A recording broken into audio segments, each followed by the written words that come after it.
Welcome everyone to today's webinar. This is the first webinar, possibly in a series of webinars, where I'm going to go over the kinds of things that I do when mentoring either demonstrators or clubs.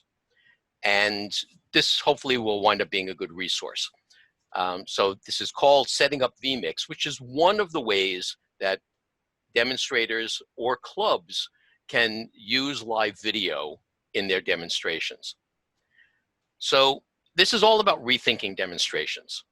And there are a lot of questions.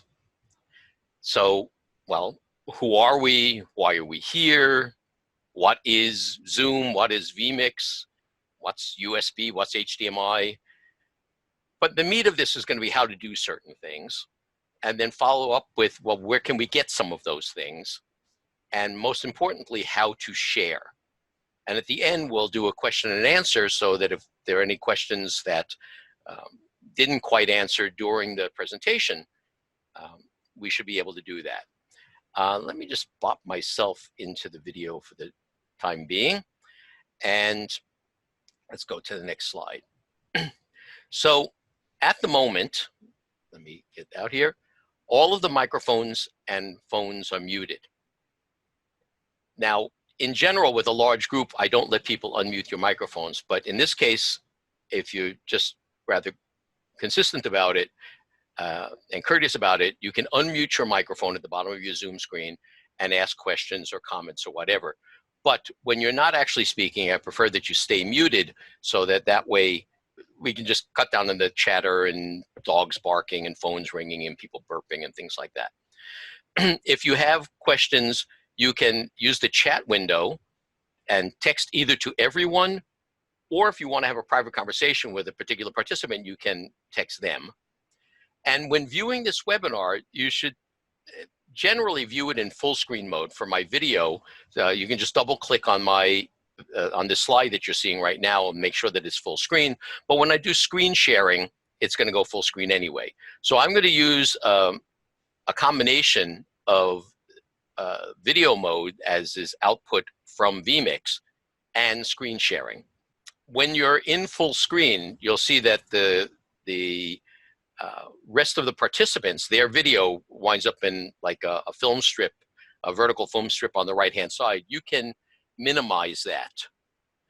And also, there is going to be a recording, if all goes well, of this session, and you'll be able to review it later on. And initially, we'll make it available at Lucid Woodturners.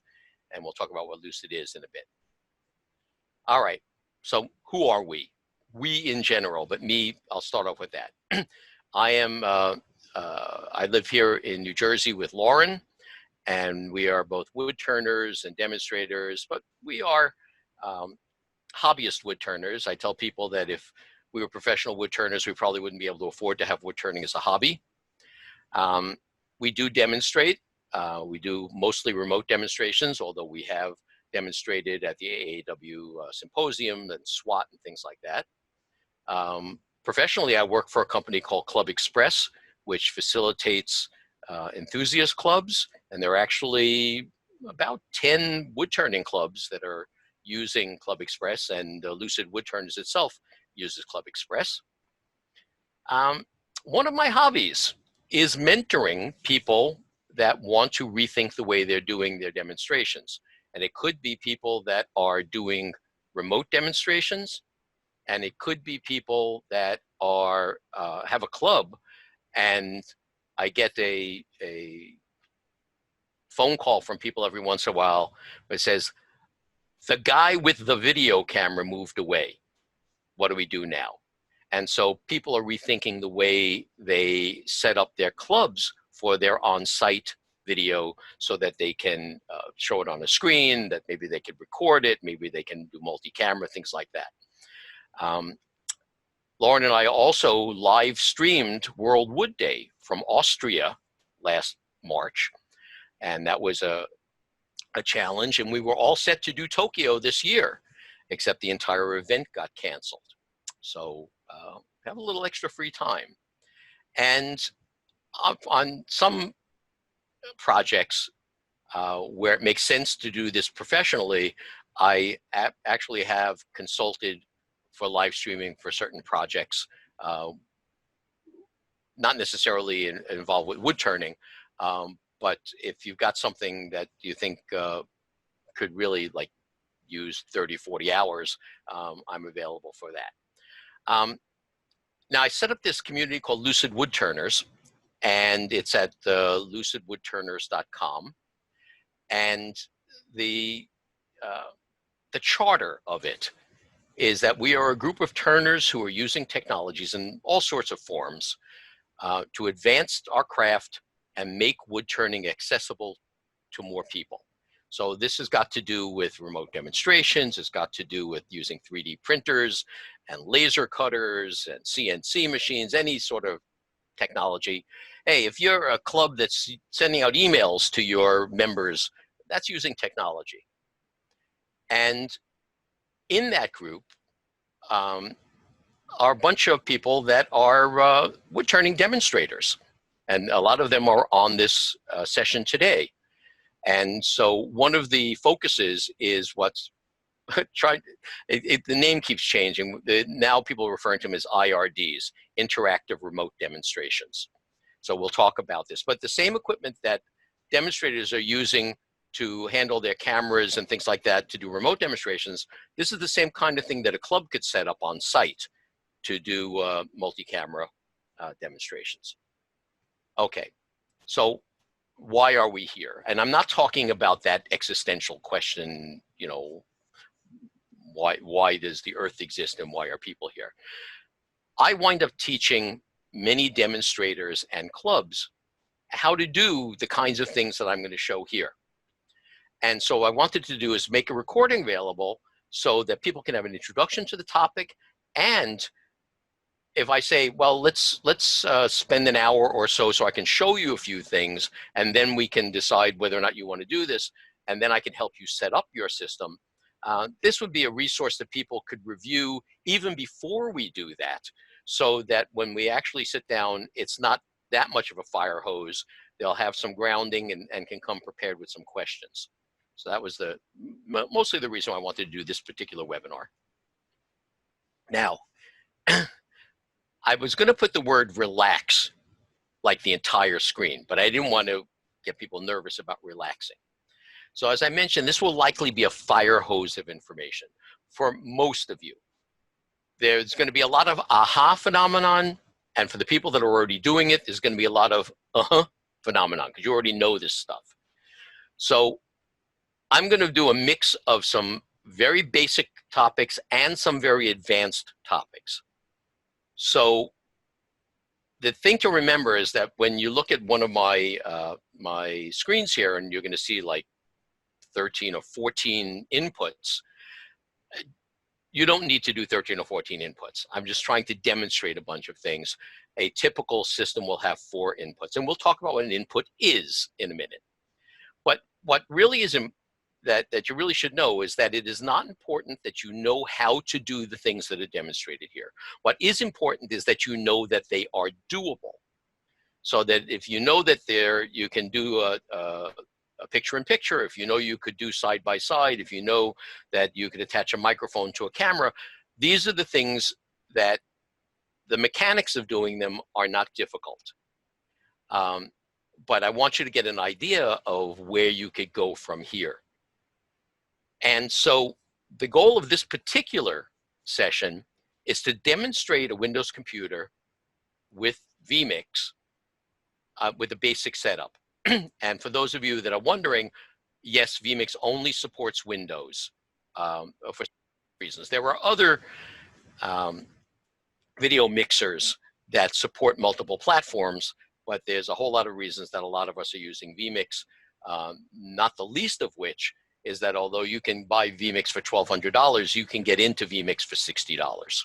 And the cost of entry into vMix is staggeringly low. So what you should be able to learn from this webinar, you should be able to see how to configure a multi-camera, multimedia video setup. And some of the use cases of this are if you're going to be doing remote demonstrations, if you're going to be doing on-site demonstrations, if you're a club who's going to do on-site demonstrations. If you are just recording videos, if you like upload to YouTube, or you just want to record videos, you could do multi-camera recording. Or if you're doing streaming live to Facebook or to YouTube Live, there are people that will simply say, hey, I'm going down to my shop for a while. Do you want to watch? And stream live to Facebook without doing a tutorial or a demonstration. We'll talk about some of the software and hardware considerations. And we're going to be talking about a whole lot of terminology. But the thing that I really want to impress upon people, that none of this is particularly difficult, but it is unfamiliar. And a lot of people on this call have heard me talk about this. If you had somebody dropped off at your house and that person grew up on a tropical island in a straw hut, and they are brought to your house, and I go over to you and say, I hand you a set of car keys and say, okay, I want you to teach this person how to pull a car out of a driveway. You'd have to explain to them not only what a car is and what driving is, but what's a lock? What's security? What do you mean you have to lock things up? So everything you try to teach is going to require more and more of an explanation. But we grew up watching our parents pull cars out of driveways. We grew up with traffic. So a lot of this stuff, when you start talking about certain things with computers and HDMI and USB and muting microphones, it's not difficult, but you're typically not used to doing it. You didn't have people doing it while you were growing up. So the key here is to make it routine. And you usually do that via practice and preparation. There's a wonderful line that says, practice makes perfect. No, practice doesn't make perfect. Practice makes permanent, because you can practice something and do it poorly, but you'll be really good at doing that thing poorly. So what you want to do is you want to sort of work out the best practices, what works for you in your setup, and then do it consistently. If you do a demonstration like this once every 6 months, don't be surprised when you try to do your next demonstration and you don't remember how to do any of this stuff. You know how to do your demonstration, but you're gonna be a little lost because you haven't practiced it. So let's define a couple of terms. vMix is a live production and streaming software that's for Windows. It's a computer-based video mixer for things like cameras, recordings, photos. So each one of these things can be an input, and you can decide what you want to show at any given time. And once you decide what you want to show, you could output to several different sources. If you're in a club, you'd want whatever your mix is to go out to a video screen or a projector. And if you send it, and you can do all these things at the same time, you can send it to disk. That's just called recording. Or you could stream it, like to YouTube Live or Facebook Live. Or you could send it to other programs as if the output from your vMix was a webcam. So things like Zoom or Skype or WebEx that's looking for a webcam, you can say whatever my mix is in vMix, whatever that output is, let's send it out as a camera. And in fact, that's what I'm doing right now. Hey, Alan. Yeah. Yeah. Alan, Scott here. Can we stream to multiple social media outlets like YouTube and Facebook Live at the same time? Yes, you can. You can stream to 3 directly, and if you go to something like Restream.io, if you send to that, you're actually sending out one stream to Restream.io, and then they broadcast your stream to as many things as you need. So there's a couple of ways of doing that. Okay, so let's talk about Zoom. So Zoom is a video conferencing system and lets you video conference and message across a bunch of devices. In effect, it's where we're doing this video phone call at the moment. And it is the most commonly used program by those that are doing interactive remote videos. And the reason for it is it does particularly well in low bandwidth situations. And it's a platform that we're using for today's webinar. And it lets people watch the presentation, the video live, and participate, as opposed to doing streaming to Facebook or YouTube, where you've got a video feed that's going out, but the people that are watching it don't have video coming back. So in an interactive remote demo, you can see my presentation and I can look at the club, just as we can do in this session today. We can look at each other's videos. And today I'm also using it to record the webinar. Although I could record inside of vMix, it's a little trickier getting the participant audio into vMix. So I'm doing this in Zoom. All right, so we're going to talk about a few things that you're going to hear. USB. That's a computer term for Universal Serial Bus.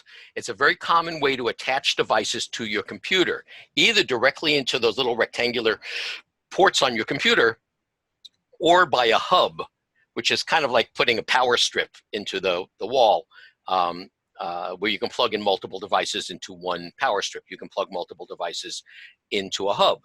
There are some considerations, though. For example, you can't, or you shouldn't, plug two USB 2.0 webcams into one hub.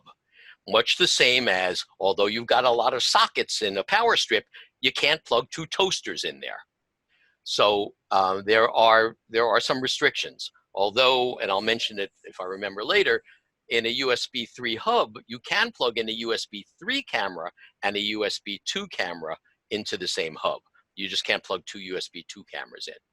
And so typical USB devices are things like webcam, a mouse, microphones, keyboards, and there are HDMI converters that will convert signals from camcorders or other HDMI devices and bring them in as if they were a webcam. We're not going to do that today, but we'll talk a little bit about it.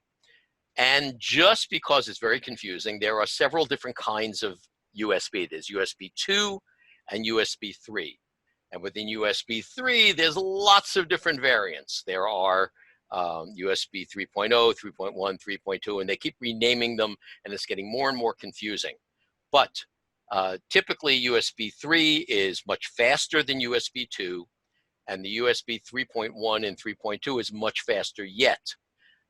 When you hear things like USB Type A and Type C, those are the types of connectors that are used. The rectangular connector that you plug into your computer is typically going to be a Type A, although more and more are coming in at Type C, which is the newer, faster version.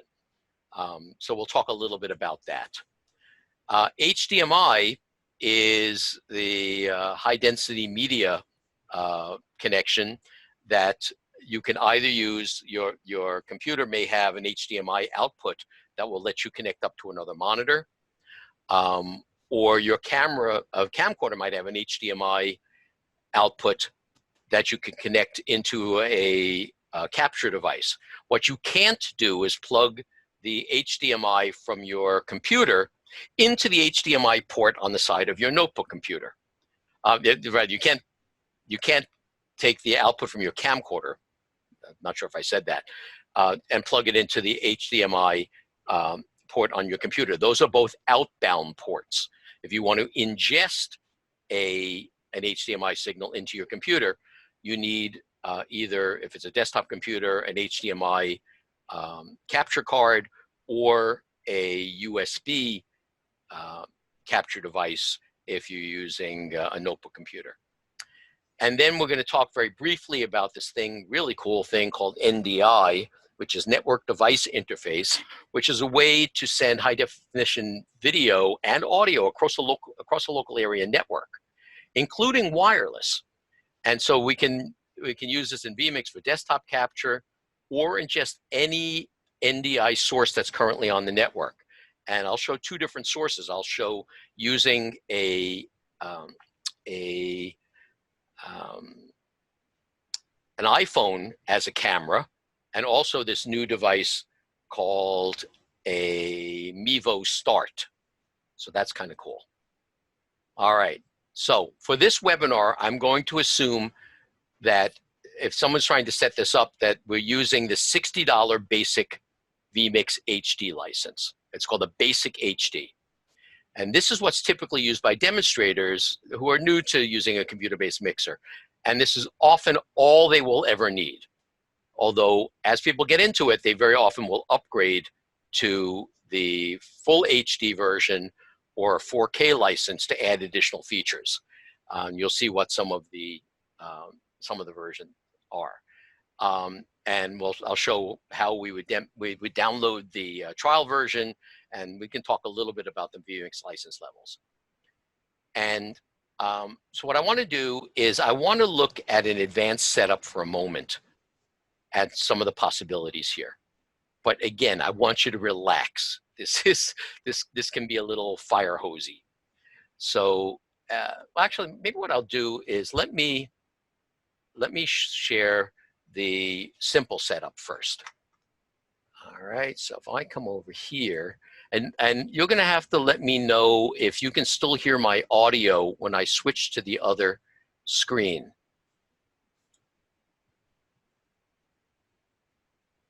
Okay.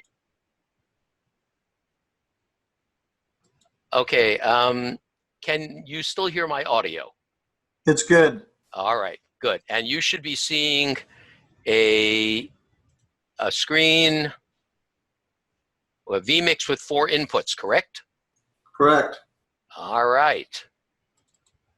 Thank you for the confirmation. Oh, I want to go big. Okay. So this is a vMix. This is the setup that I want to eventually get to. Hey, Alan, Yes? how do I move the film strip down because it's blocking your image? The easiest thing to do is just to, let me move it on this side here anyway. You can minimize it and then just drag it down. Just drag the title bar of the film strip. You can click on the minimize icon, which is the leftmost icon at the top of the film strip. And then you just drag the title bar and just drag it out of the way. Does that work for you? I hope it works for you. All right. So what I've got here is a... Yes, it worked for me. Okay, good. What I've got here is a vMix setup with 4 inputs. I've got one that you're seeing me in this right-hand corner here. I've got one that is sort of what would look like if we were looking down from the lathe at a piece on the a workpiece on the lathe, and I've got one that would be what I call a movable camera, where you would look at it from another point of view. And the fourth one here I've got is just a title slide. Okay, so that's the simplest setup, and that's really what we're going to try to set up from scratch. But I want to spend a couple of minutes and show you what the possibilities are. And so let me come over here and let me share on this computer.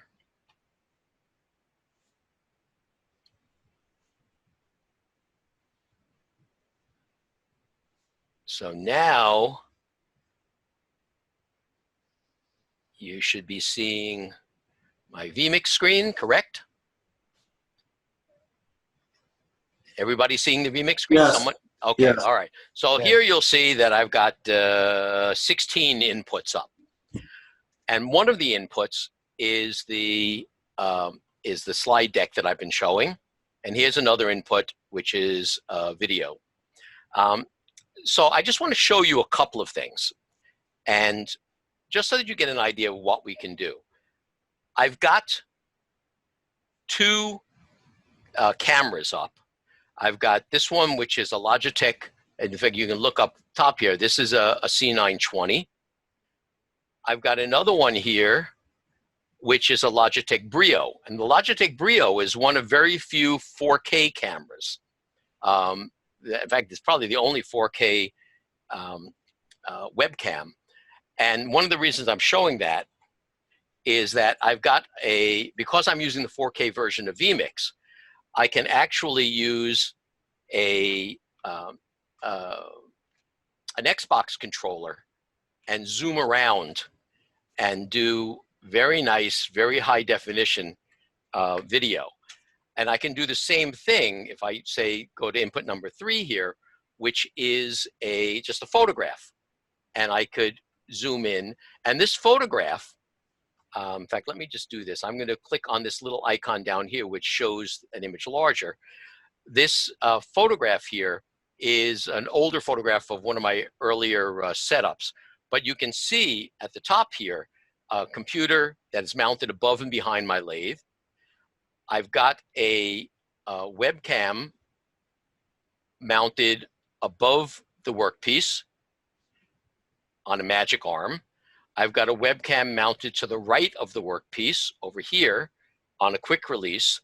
And so those are like the basic 3 shots. I can put myself into any one of the images.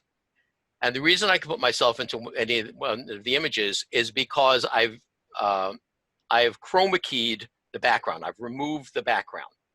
Because if I didn't remove the background, it would look like that, you see. So again, a year ago, I was the only one that was doing chroma key. And now I know Cindy's doing it. I think Ed Pretty's doing it. I think, I don't know, Jim. No, Jim isn't doing it yet. There's Dick Gerard is doing it. It's just a nice way of being able, when you're, say, stepping through photographs, it's a nice way to be able to have eye contact with your audience. And I've got it set so that I can toggle between picture-in-picture and full screen. So that's a nice thing to be able to do. And so when people will very often see me, they'll see me like this, and they say, hey, it's a nice wood panel that you got behind you. No, I don't have wood paneling behind me. I have a picture of wood paneling. And in fact, Cindy has a picture of her shop behind her. So it looks like she's standing in front of her shop. She's actually standing in front of a picture of her shop. Let's see, what else shall I show you here? We can play videos. Let's see, let me just go here. I can play videos. So here's an example of the particular green screen that I'm using behind me. And this one is good. This one I wouldn't recommend for a shop because the chips would get into the mechanism.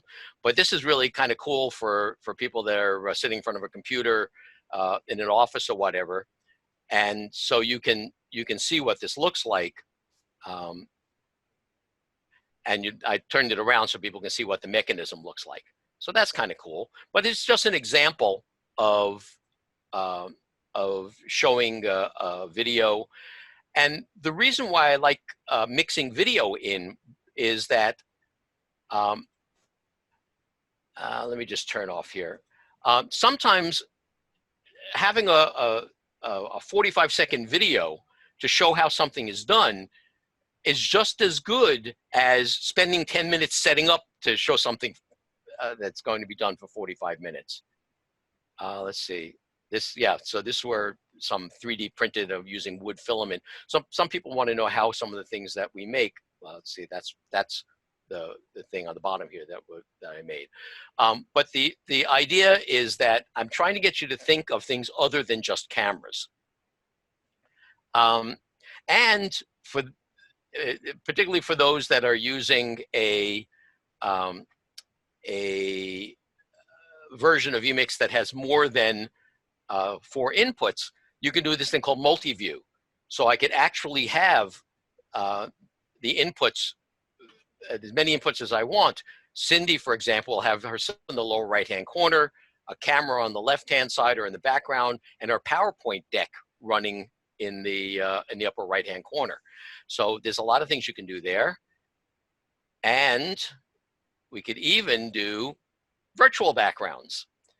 And so, and even in the virtual background, we could click in and out of these things. There's a whole lot of things you can do. And so an example of NDI would be using this camera here. And what I'm going to do here is just show you a couple of things on the table here. And in fact, let me come over here. Let me see, where did I put that NDI? That's here. So let's cut to this. And so you'll see on this table here, I've got, whoop, my microphone just fell down. Hold on a second.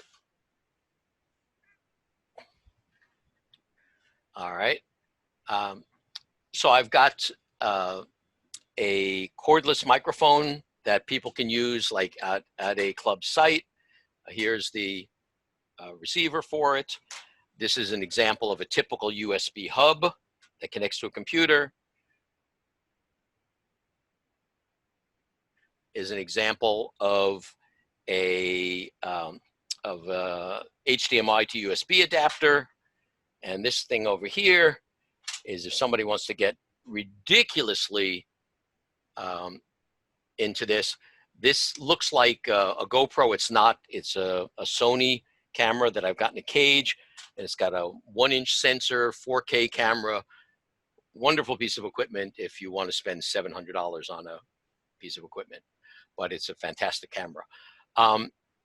And I'll set up my my phone in a couple of minutes to show you a little bit more. And let's see. So you can see over here, I've got another monitor. Oh, so I've got two computers. The one that you're looking at here, and this other one is the one that we're going to be setting up. I've got a monitor next to it. So you can see on this other screen, I can turn on or off. Oh, I should be able to turn on or off full screen. Looks like it might be locked up. That's odd. So we'll see what's going on there. And I've got over here the little rig here with the camera above it. You see that's a Logitech. And I've got another one here on a gooseneck. You can see that. So that's sort of the setup. And we are in what is referred to as the nest. And this is where Lauren does her drawing over here and over here. Although I'm not looking at it, you'll see my 3D printers and stuff like that. So that's enough of that. So before we jump into the actual setup, are there any questions in particular that I can answer?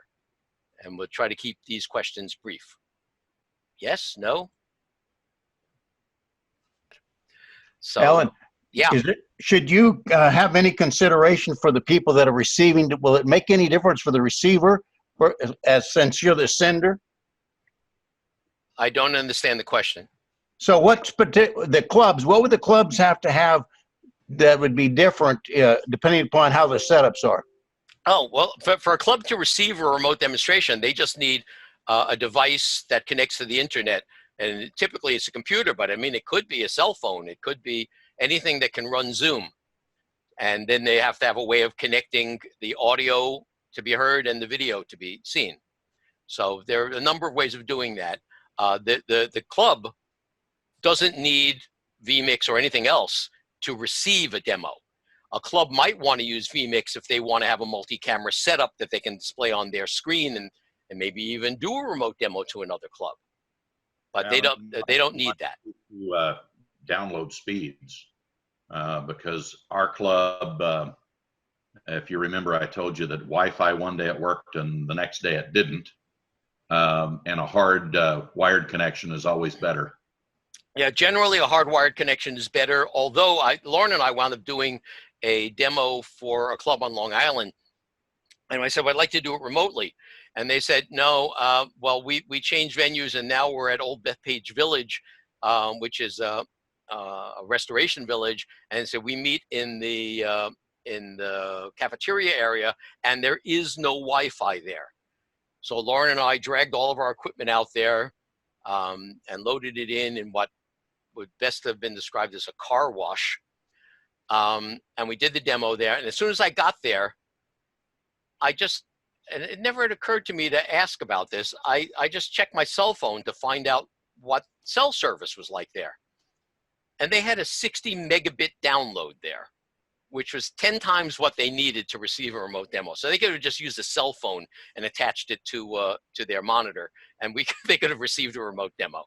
So there are a lot of ways of doing it, but I don't want to go into those things at the moment here. But these are very, very good discussions to have on Lucid Woodturners. And so let's get into the setup. So what I'm going to do is I'm going to go to the other computer, and I'm going to share its screen.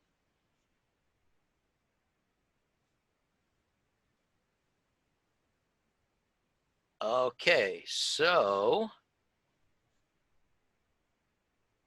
all right. So what we have here, as I mentioned, is a basic setup. Now, at the moment, it says that this is vMix HD. By the way, if you haven't already muted your microphones, please mute your microphones. And let me just make sure that this is good, and I'm going to make sure that this one is muted. Yeah, this one should be muted. Okay, so the first thing to know is, where do you get vMix? And the way you would get it is you would go to vmix.com, and you would click on the download link here for download free trial. And don't click here, click down here to download, and it'll give you the most current version. Now, what this does is it downloads their trial mode, which is the full pro version, every conceivable feature, and you can use it for 60 days. And at the end of 60 days, you decide what you want to license. Let me take off this other microphone since I'm not using it. Give me 1 second.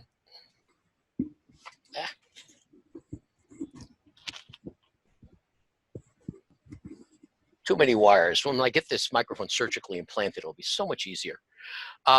So you just download it, and then you follow the installation instructions.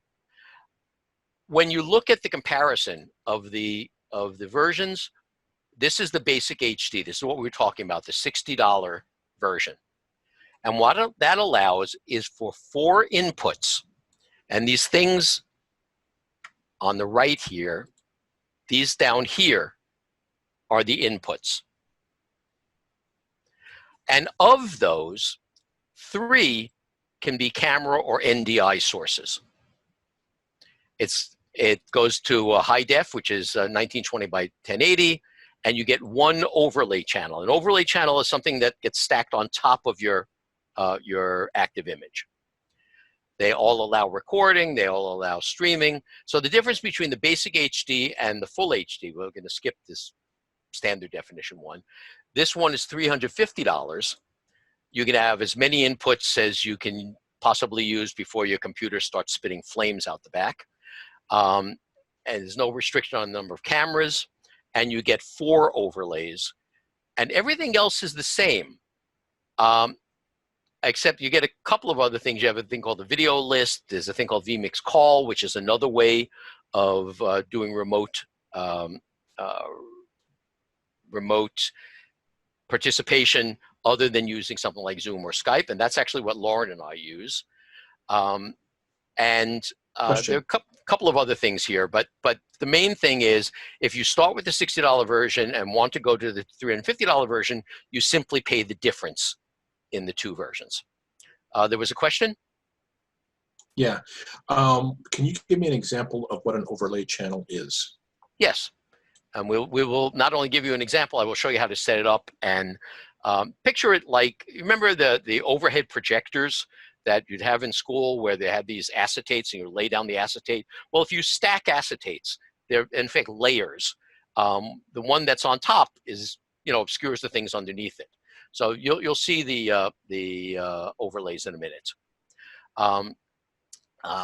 But those are the difference. So a lot of people, when you're using the $60 version, again, having 3 cameras and another input that you can use is a nice way of doing it.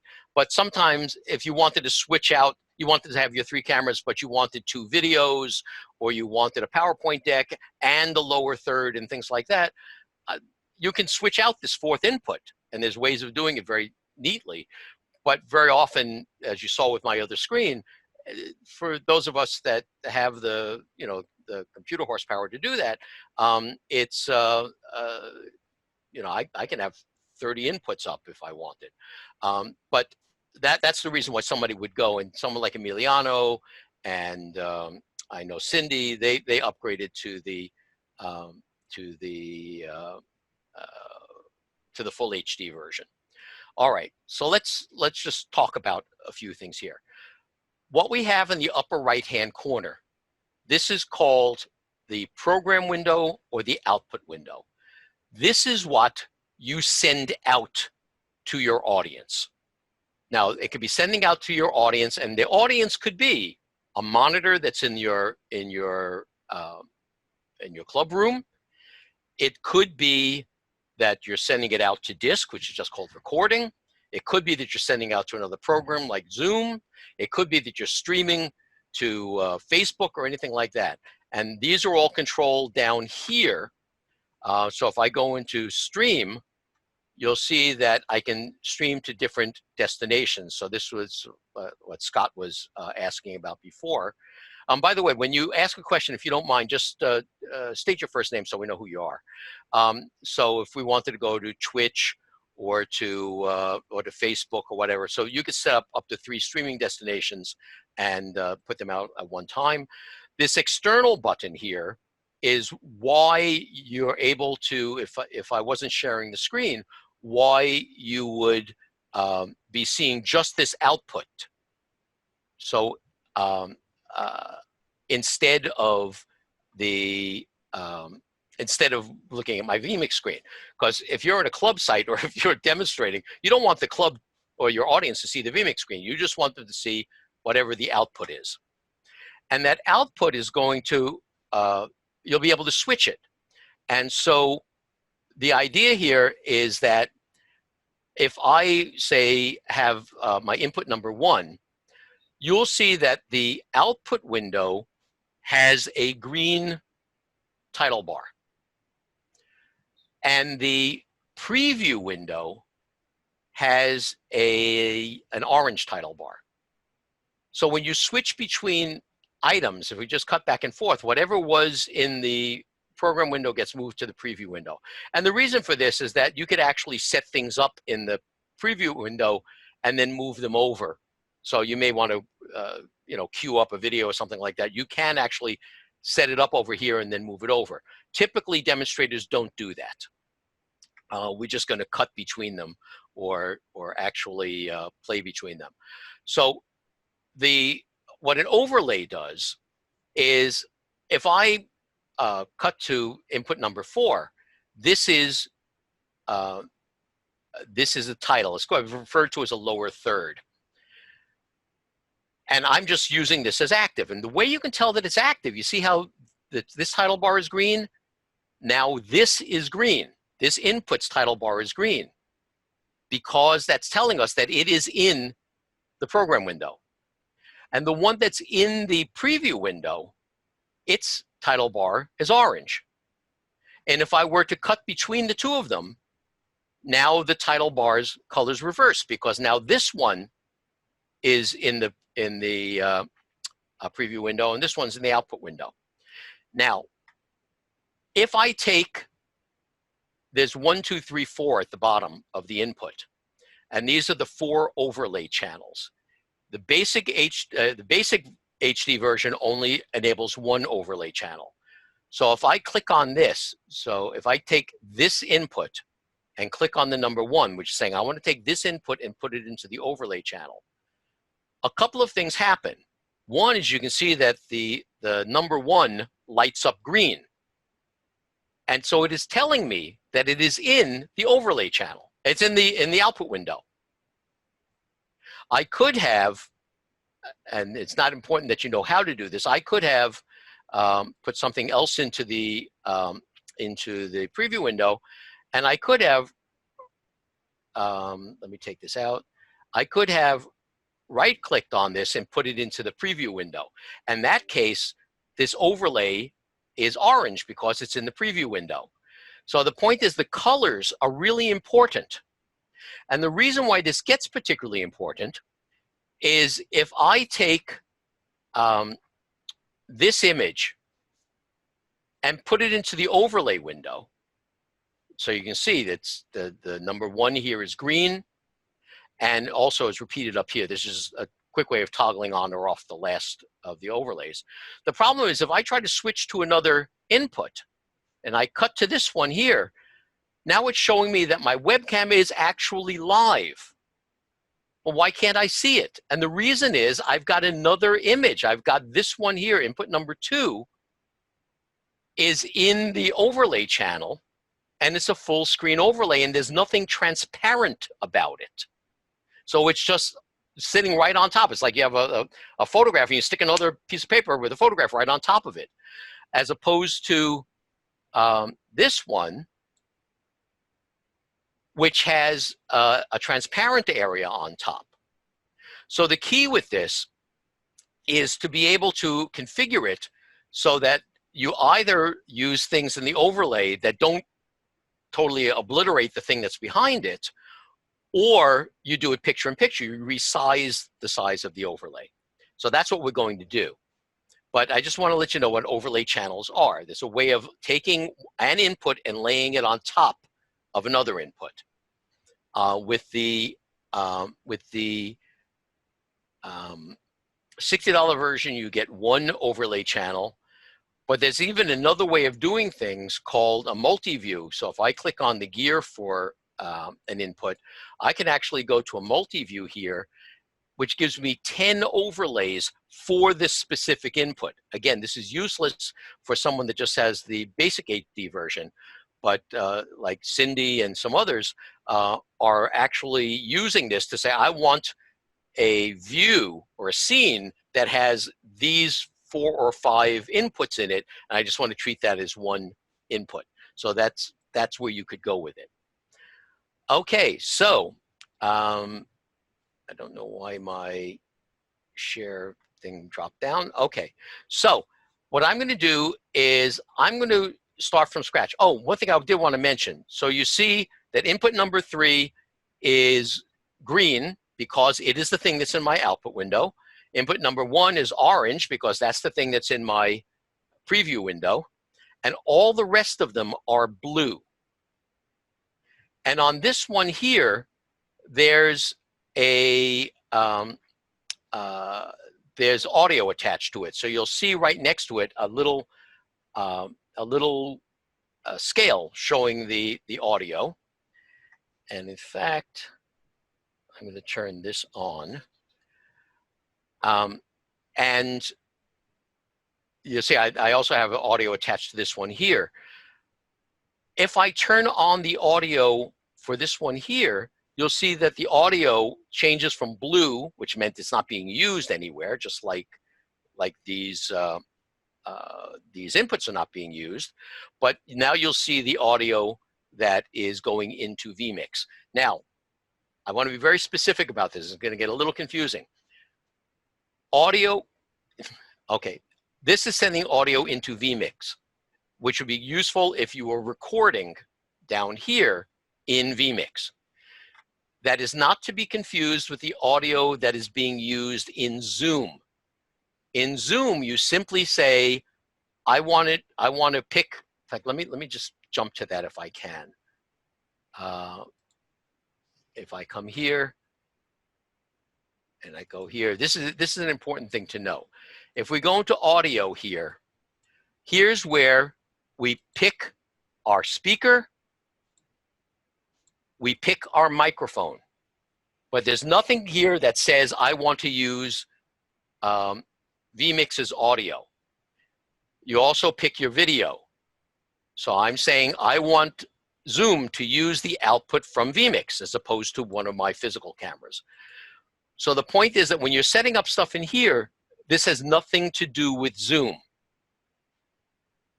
That said, I'm experimenting with using vMix's NDI output with a thing called NDI virtual input that could actually take the audio from vMix and send it to Zoom. I'm experimenting with it. There may be a couple of little gotchas, but right now, just recognize that what we're talking about in here is getting audio into vMix, which at the moment is quite separate than getting the audio into Zoom. So if you were sending audio into vMix, this would be for recording and on-site club demos, not doing remotes via Zoom. And so down at the bottom here, you can click on this button down here to start recording. You can turn on or off the external, which is letting it go out to another program. You can stream. And then there's a bunch of buttons down here for overlays and such. And this is we're going to be dealing with this in a couple of moments. So what I'm going to do. Hey, Alan. Yeah. Alan. Yes. I hear Scott someone here. saying Will Alan. the recording slow down the connection? Alan, this is Scott. Yeah. Will recording slow down? The operation or the feed or anything? Would that interfere if some of us have slower computers?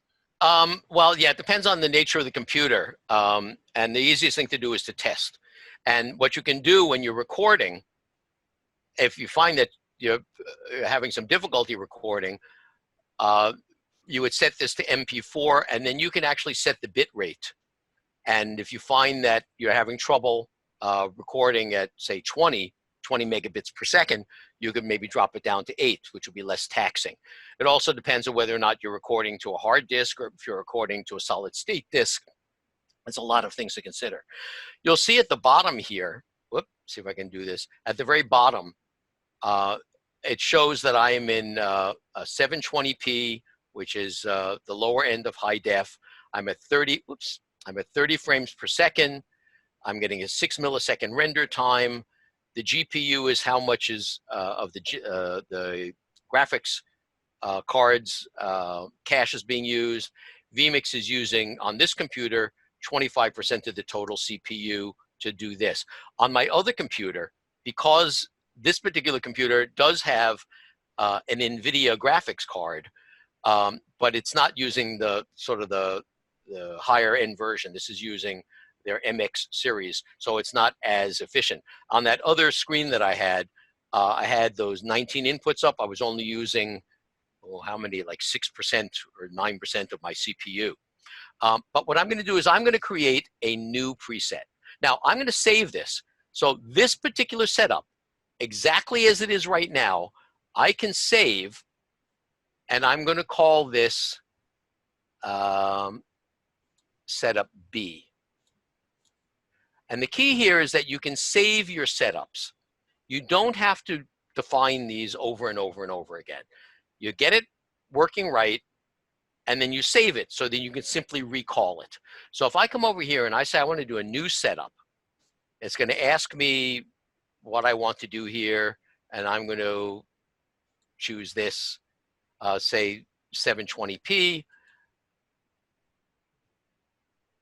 and it's going to reset because we were set up for 30 frames a second. And so there's a couple of things I want to do before I do anything else. In this case, I'm going to go into settings, and this is settings for the entire environment. And I click on the settings button here.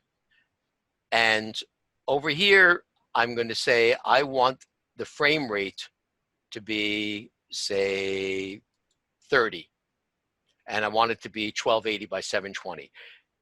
At the moment, I'm recommending people do 720p instead of 1080p. It gives them a little more flexibility, and particularly in low bandwidth situations. Zoom right now won't accept anything bigger than 720p unless you're in an enterprise account, which is $1,000 a month or something like that. This is very expensive. We want to make sure we're in widescreen. And so once you have downloaded vMix, this is sort of where we're going to be. There's something else to check while you're here. So we're going to set it to 720 at 30 frames a second. We're going to click on performance. And it's showing that the graphics adapter that it's using is this NVIDIA GeoForce MX 230. On the other one, I've got an RTX, I don't remember what number it is, 2600, something like that. Much more powerful. But what's important is that you configure this properly. And then the way you do this is, if you have an NVIDIA card, you'll come over here and open the NVIDIA control panel, so a little green icon. Oh, this GeoForce experience is here. That's what's messing me up on some of this stuff. You really want to uninstall the GeoForce experience, but I'm not going to do it now. That's one thing that can really mess things up. But you'll see that when you manage 3D settings, very often this will say auto select. You want to change it to high performance NVIDIA processor. Because if you leave it as auto select, vMix typically will not even see the card. So that's an important thing to do. So when you go back into vMix and we go into settings, if you didn't have, and go to performance, if you don't have that, it might say integrated graphics. In this case, it picked it up okay, but if you're finding that it says integrated graphics and you know you've got an NVIDIA card, you need to go into that NVIDIA control panel, and in the manage 3D settings, you need to go and select the card. All right, so that's all we need to do here. And because I changed the frame rate, it's going to ask me to restart again, I think. Alan, it's David Buskell.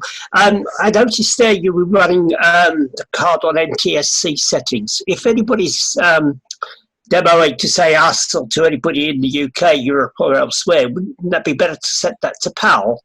No, No? because the communication software does the translation. Right, okay, thank you. All right, so since I changed it, I'm going to restart vMix. So this is where I want to begin.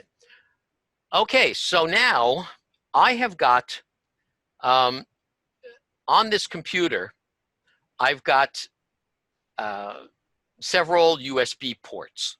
And into two of them, I have plugged in hubs. And so I've got two cameras plugged into hubs, into two different hubs. I've got my mouse plugged in, I've got my remote keyboard adapter plugged in, and stuff like that. And I'll show you in a little bit, I'll show you the box that that my other computer is sitting on, and what some of the devices are. But I just want to get to this stuff pretty quickly. So what I want to do here is I want to add an input.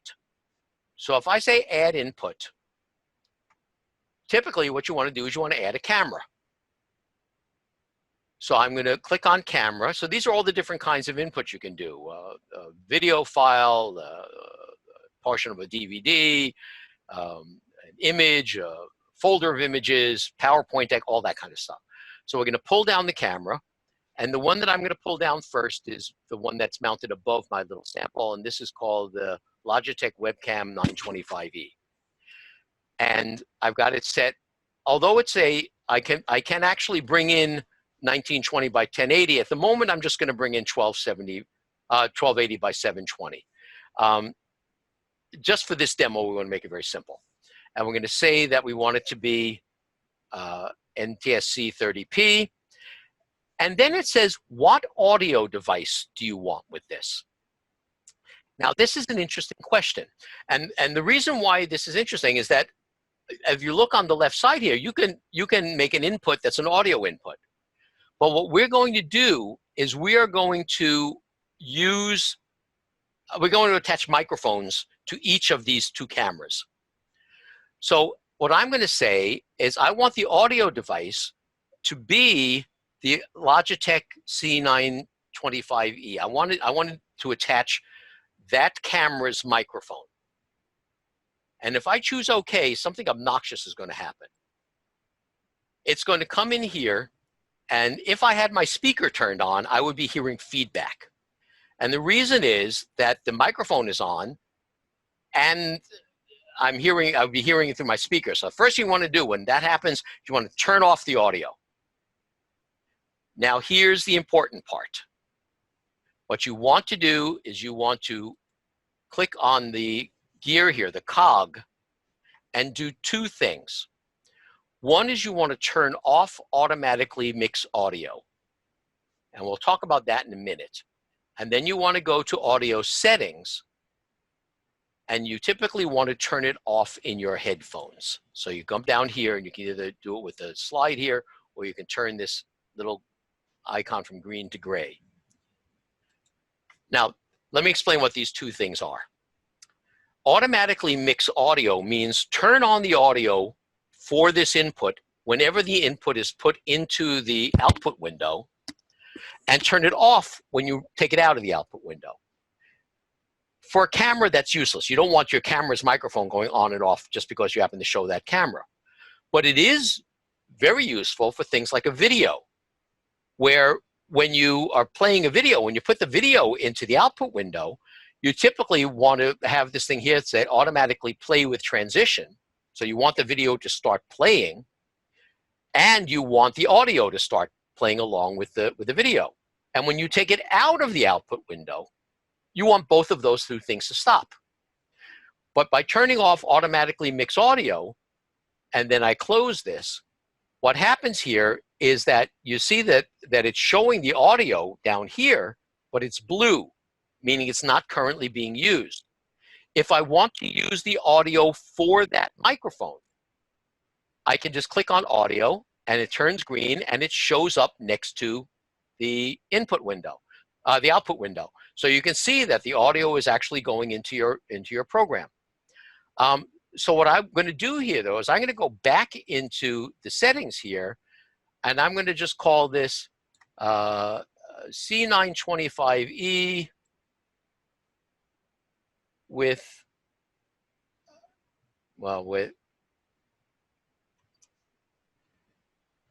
its mic. All right. So I can look at it and say, okay, I don't have to wonder what microphone has been attached to that. So first, Alan? yeah. Scott here. You just kind of got a little confusing there. Can you just recap Sure. which setting we should set at? You reviewed a bunch, and I Okay. When you have defined a camera input, once you come back to this screen, you want to turn off automatically mix audio, and you want to go into audio settings for it and turn off the headphone, because you don't want to hear yourself through your speakers. But it would go into the recording, or it would go into your Facebook live stream and things like that. It just won't go into Zoom, because you're telling Zoom I'm using some other audio source. And the advantage of this is that when we define the next camera, we're going to use a different audio source. So before I go any further, I'm going to save this setup. So this is going to call webinar demo. I'm going to call this version A. I am a vote early, vote often kind of guy here. I'm going to save things. Anytime I change something, I want to save it to a new name. I'm not overwriting existing presets, because I want to be able to recall them at any time. In fact, you can recall any input or series of inputs from an existing preset. So let's just do the next camera. So I'm going to add an input again. I'm going to say a camera. And this next camera is another Logitech camera, a C930. But this time, let's also bring this in at 720. And I'm going to bring this in at 30p. It doesn't really make a difference if you bring it in at 30p or 29.97. They're fundamentally the same. 29.97 is television broadcast, but it's not important here. But in this case, I'm going to say, instead of using the device, the audio from that device, I've got this Samson XPD2 microphone, a wireless microphone. So I'm going to take that, and choose OK. So now that's over here.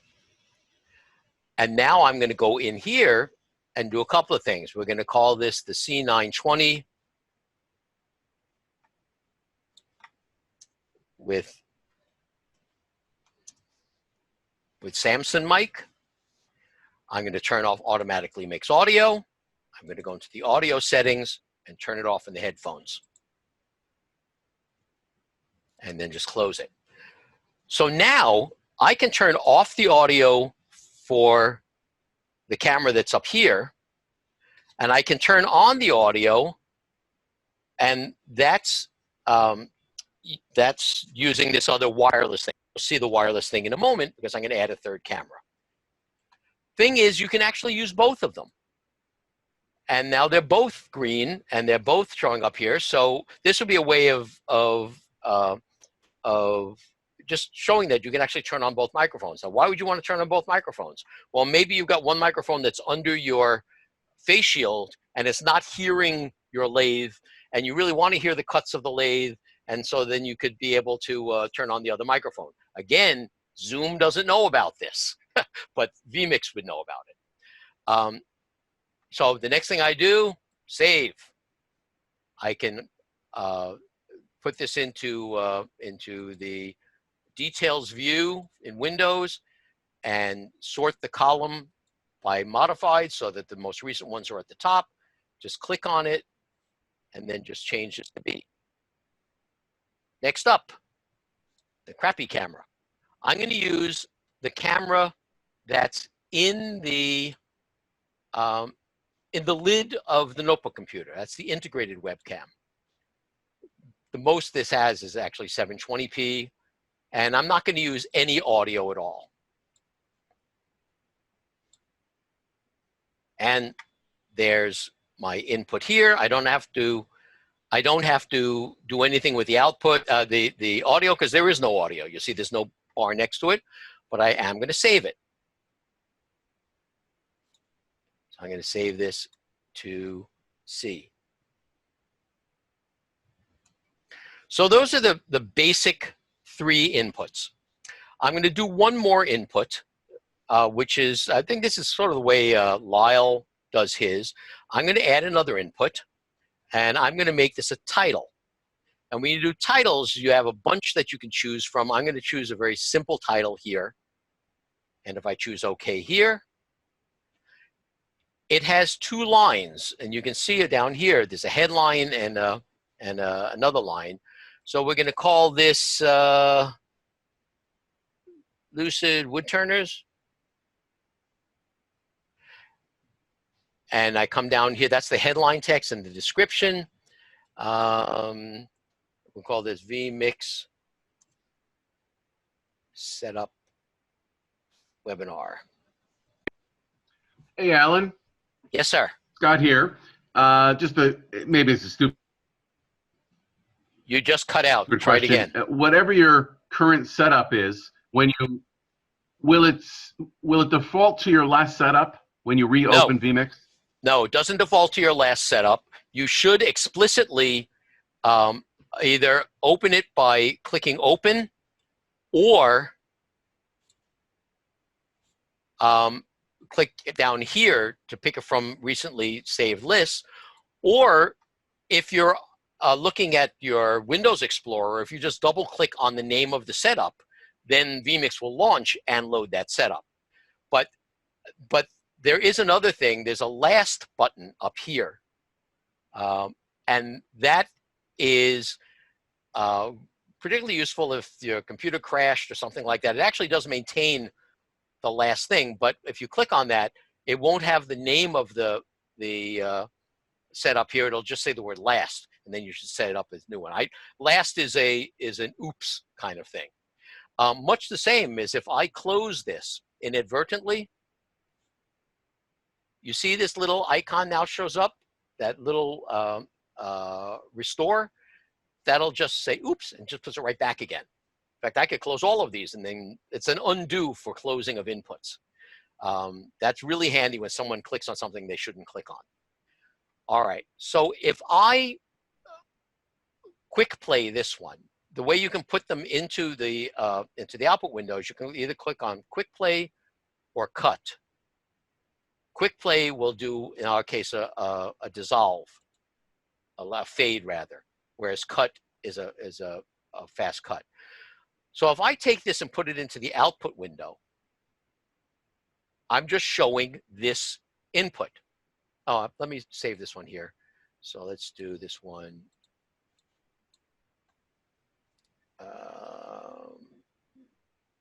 Let's go D.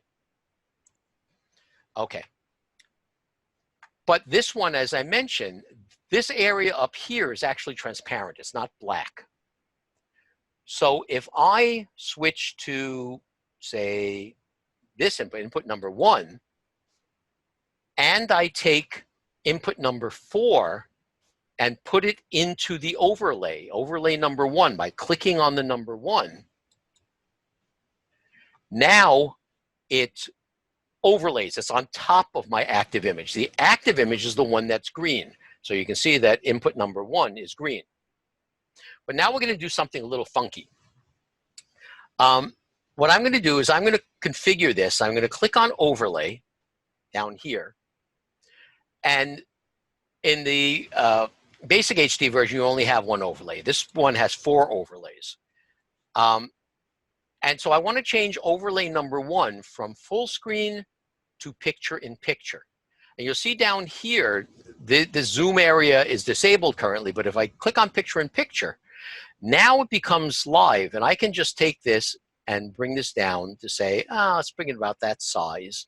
And let's bring this down here. Let's bring it a little smaller. So what I'm doing is I'm taking that picture in picture, and instead of having it be full screen, I want it to be bounded by this little area here. And you can drag them around here, and that just moves the pan X and pan Y around. And you can zoom it here, or you can hold down the Shift key and drag your mouse to make it larger and smaller. But I'm just going to bring this up over here. All right. As soon as I choose OK, now all of a sudden that overlay is not full screen. It's now limited to that small image. And it turns out that I can maximize it, and I won't tell you in the moment how to maximize it because I'm going to use a keystroke to do it. But the funny thing is I can toggle between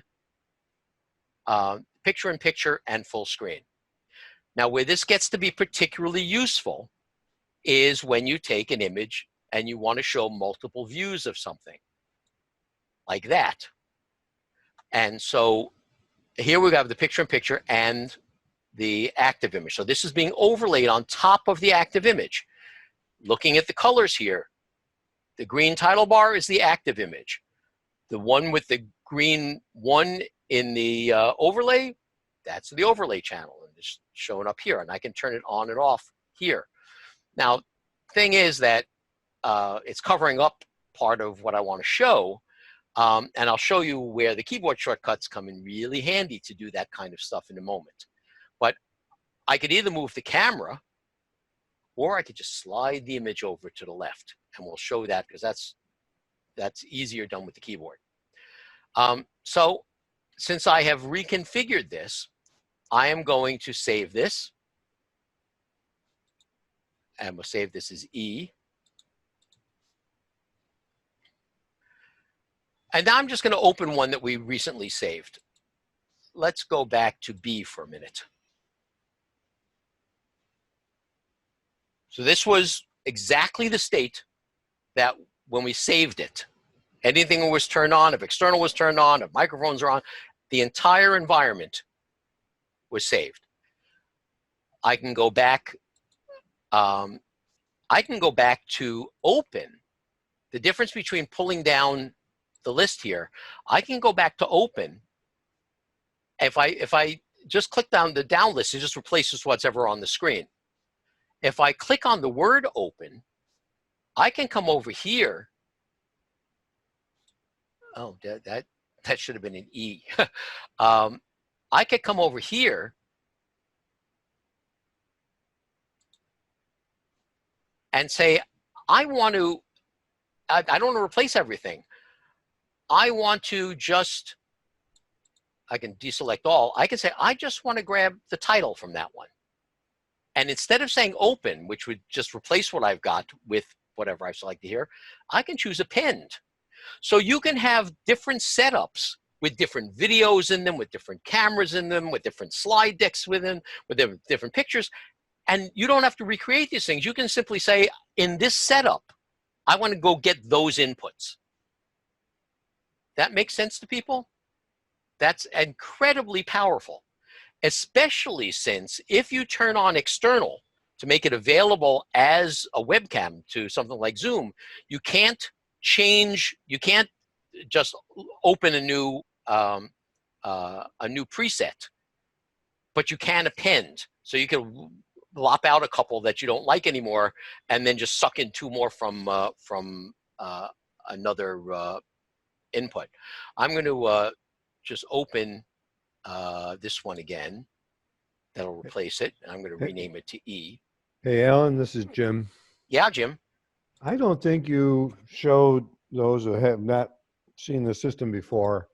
How do you select one of your inputs and put it into the preview window? Well, at the moment, all I'm doing is clicking either on quick play for an input or cut.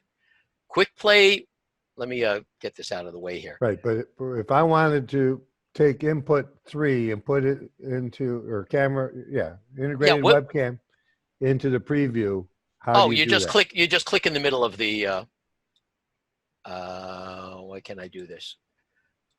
You just click in the middle of the input, and that puts it into the preview window. I don't think you showed that, but okay, yeah, I probably didn't. So, yeah, just in the center. If you right-click, and this is really useful, particularly for cameras. If you have a camera that freezes, number one, make sure you haven't pressed this little pause button here. If you right-click on it, you can do a reset on a camera. Right-clicking on inputs will bring up menus that are appropriate to it. So if I come over here and right-click on this title, I can go to the title editor. I can change the description. This was the Lucid Woodturners with description text. I could click over here and just add that down to the bottom.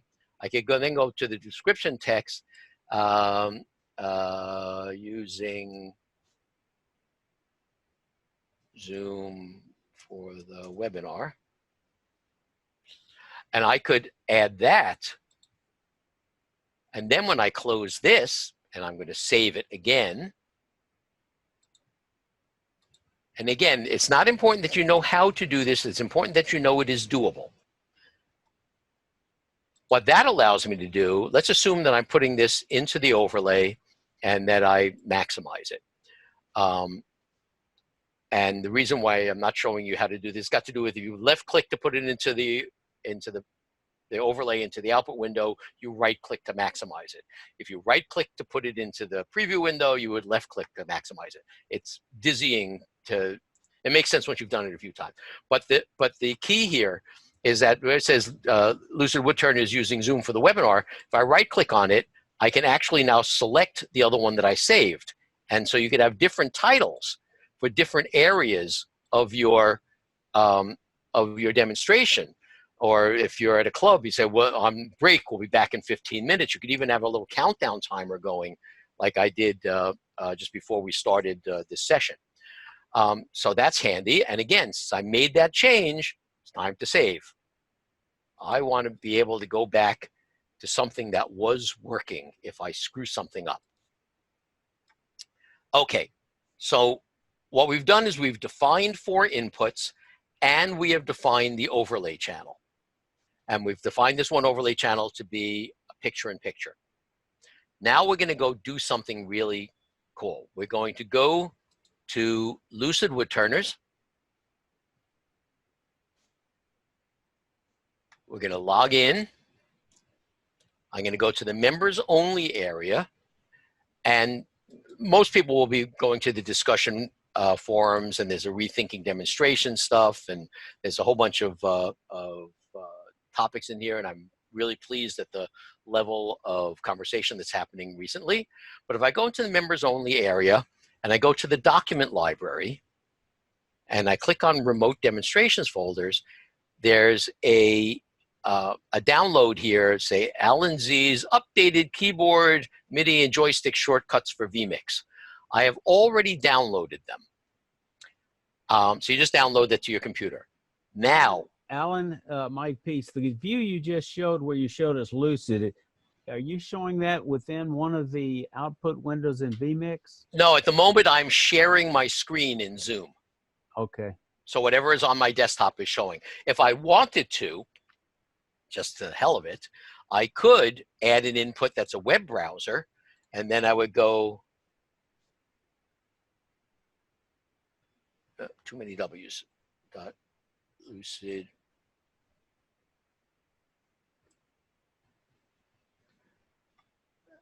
And let's just see what happens if I do that. It may take a moment. And so, yeah, I mean, I could put it into vMix, and you then have, if you right click on it, you then have whether or not your mouse is enabled, whether your keyboard's enabled, you know, so because I could actually click on stuff and actually view it and send this out. So there are pros and cons to doing this, but it works pretty well. So that's another type of input. Good question. So now that I have downloaded these keyboard shortcuts, I'm going to come down here to the lower right corner where there's four icons down here. And there's no keyboard shortcuts. No keyboard shortcuts in your system if you're first setting it up. So I'm going to say edit. Templates down here. And I'm going to import a template.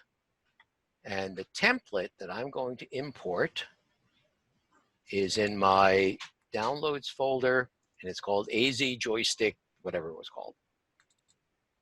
And now it's got all sorts of stuff. And I'm going to apply it.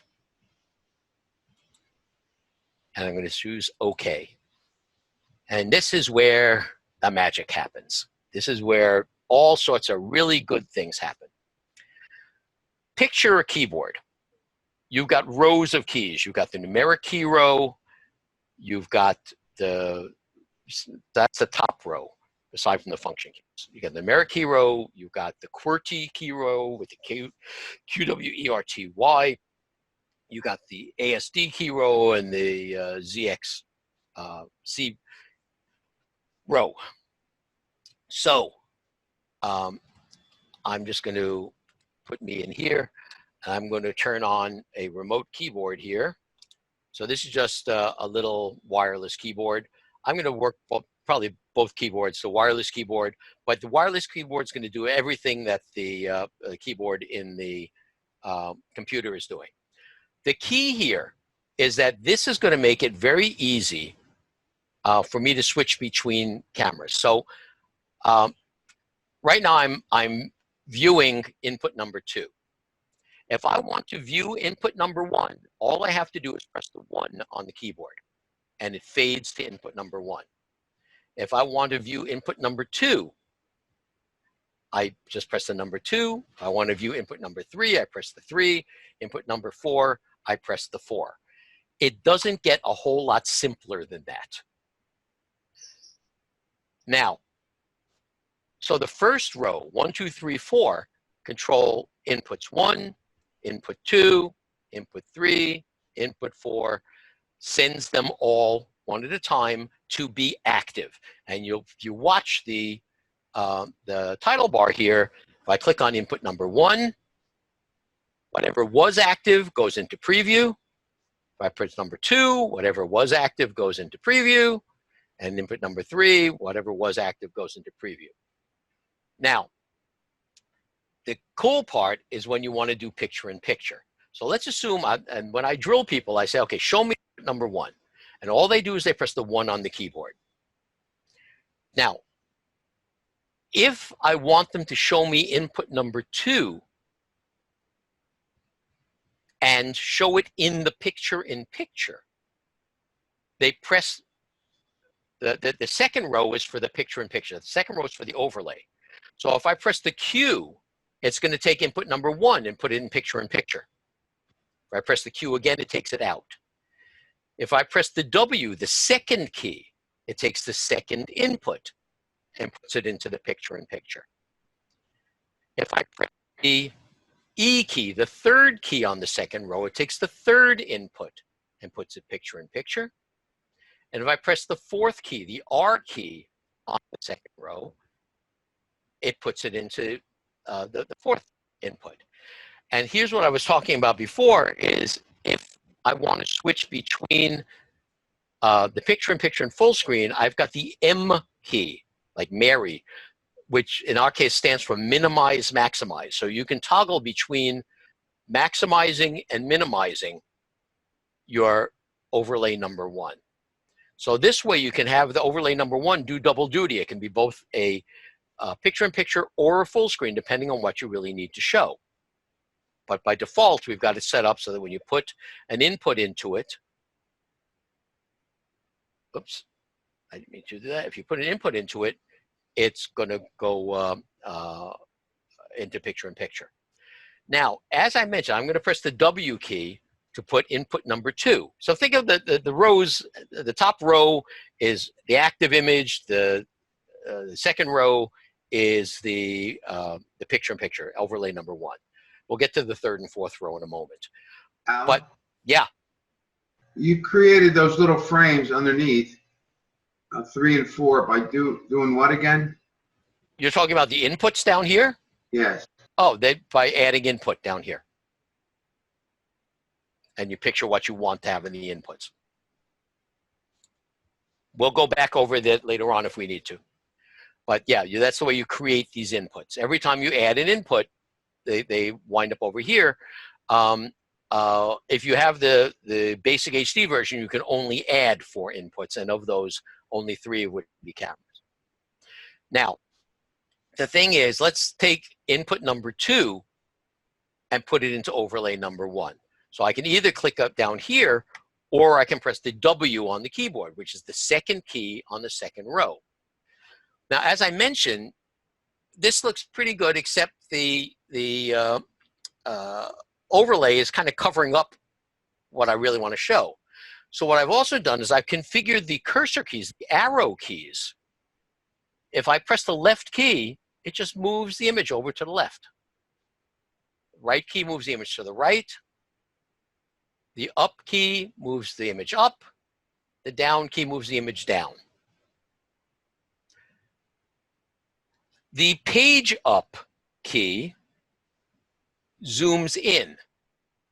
The page down key zooms out. Now this is all whatever is the active image. Now let me show you something that's really adorable. Let's move this over here. I'm keeping pressing the page down key. And all of a sudden, it's upside down. That's because we've actually gone into a negative zoom level. We had gone from 100% to 80% to 20%, and then we went into negatives.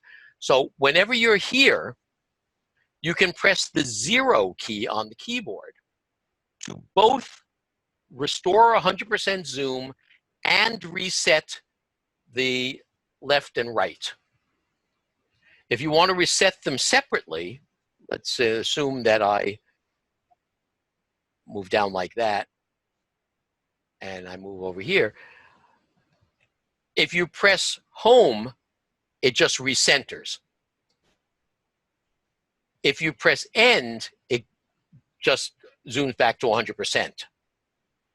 So if you don't want to press 0, which does both the home and end, you can home it and end. So if you wind up getting screwed up and you get an input that you've resized or whatever, and you've made it smaller, and you really want to get it back, the easiest way to do it is to make it active by just clicking on it, whatever image you want. Oops, sorry. You make whatever image you want active, and then just press the 0 key on the keyboard. So Oh, by the way, when you do that, if you move something over and make it bigger, it does affect the picture-in-picture. The picture-in-picture does not respect the bounds of the pip. So if I make this one larger, it turns out, if I do this, everything's getting bigger. But if I had another image, say in picture-in-picture, me making the active one bigger doesn't affect anything in particular. But if I want to reset this, I'm just going to press a 0 on the keyboard. So make it active, press 0, and you're back to normal view. And so again, I'm pressing the E key to take input number 3. It's the third key on that row. Toggle it in and out. If I want input number 4 to be in the overlay, I can put it here by pressing the R key, and I press the M key to make it bigger, and that's that. I have a question. This Alan. is a good time to break for questions. All right. So this is Derek Roth. I'm just noticing that in your screen share, I see all 4 of your inputs, and every one of them looks just great. But in Zoom, when I'm looking at the views of all the participants, for the most part, your face is divided straight down the middle, and half of it is your face and half of it is the stonework in the back. So where is the difference in the inputs for Zoom? That's because I have spotlighted my other computer, and it's still picking up the video from that other computer. I can, if I just come over here, what I'm going to do here is, yeah, that was on the other computer. So if I do this here, I can just stop the video on that one because we're doing the screen share. Yeah, that was the video, the feed from the other one, which I had stopped, and that's not from this computer. That was from the computer I showed originally with a complicated setup. Okay, thank you. That makes sense? Alan, when we finish with this portion of it, could you compare and contrast vMix call with Zoom? Sure. For those people that have any brain cells left at the end, just remind me, and we will talk about the advantages of each approach. Yeah. Scott here. The M key zooms the overlay in and out. How do you make it go? It is simply switching. Go in or out, or does it just cycle through? Do I need to hit positive, plus or minus? All it is doing is the overlay. It is switching the overlay between picture-in-picture and full screen. That's all it is doing. Got it. That's all it's doing. Okay. But it does it kind of neatly. I mean, it does it animated, which is nice. And another question: if I have other videos and PowerPoints, is it a good idea to sort of put them all in a same folder separately? It sort of depends. Because it's going to kind of find them, and if I move them to another location. Well, there's a couple of ways to do it. When you add an input, if you want to add a video, say if I want to add a video and I browse for a video here. Where did I put it? I put it desktop, webinars, demo media. Let's see if we have, let's do this one here. Oh no, let's do this one. I open this and I choose OK. Now this one here is Lauren demonstrating in Portland. All right, and yeah, it's coming through choppy here, but that's okay. But I wanted to show you here, if I can just find my mouse, is you'll see that in Portland, I actually brought with me, although there are some people that were not happy that I brought it with me, I brought with me a green screen. Let me see if I can find a green screen that Lauren could sit in front of. I brought my computer over here, and there was a camera mounted 3 or 4 inches away from her work. another one pointed down towards the table, so you can start some drawing and show some things, and then another one in the foreground on her. So you can see here that I was able to come in very close on her work and still have her do picture-in-picture. So this would be typical of a club setup, where you'd have one above the lathe, one easily movable, and one on the demonstrator. So that's kind of cool. But what happens if I want to add another video? Let's assume you've got the version that will let you add more videos. The most recently used ones will be in the list here, so you could just pick them from the list.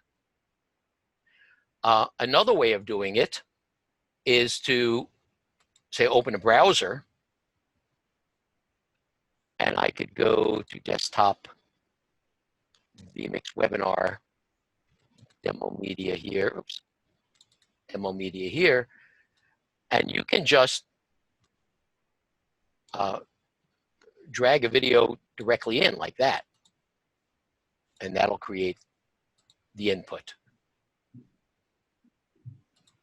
So yeah, I mean, there's a couple of ways to do it. Or you could have, it also depends if you've got the full HD version, you can also create a thing called a list.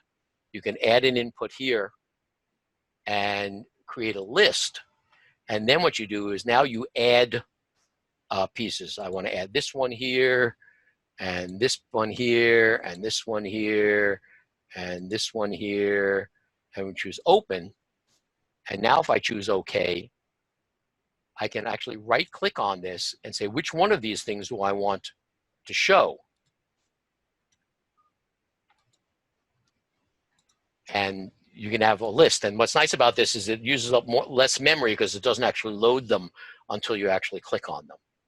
So, but that's not available in the basic HD. So that's why I don't want to spend much time on it. But that's one of the things you get with the full HD. So you could have, 15 different pictures, and you can reorder them. In fact, if I say, oops, I didn't want to get rid of that one, you can right click here and edit the items.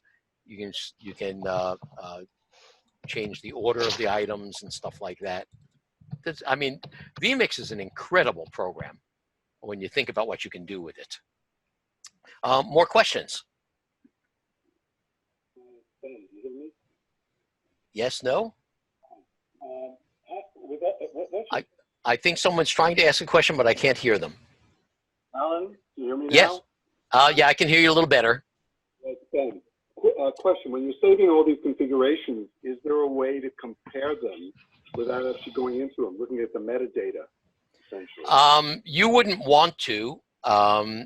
Yes, they are stored as an XML file. Whoops, that's not what I wanted. Let's just do another file explorer. Got there. If I look at, let's just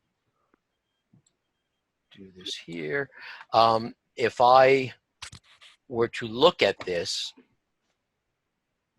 let's just open it with another app. Let's open it with Notepad. Hey, Alan, this is Jim.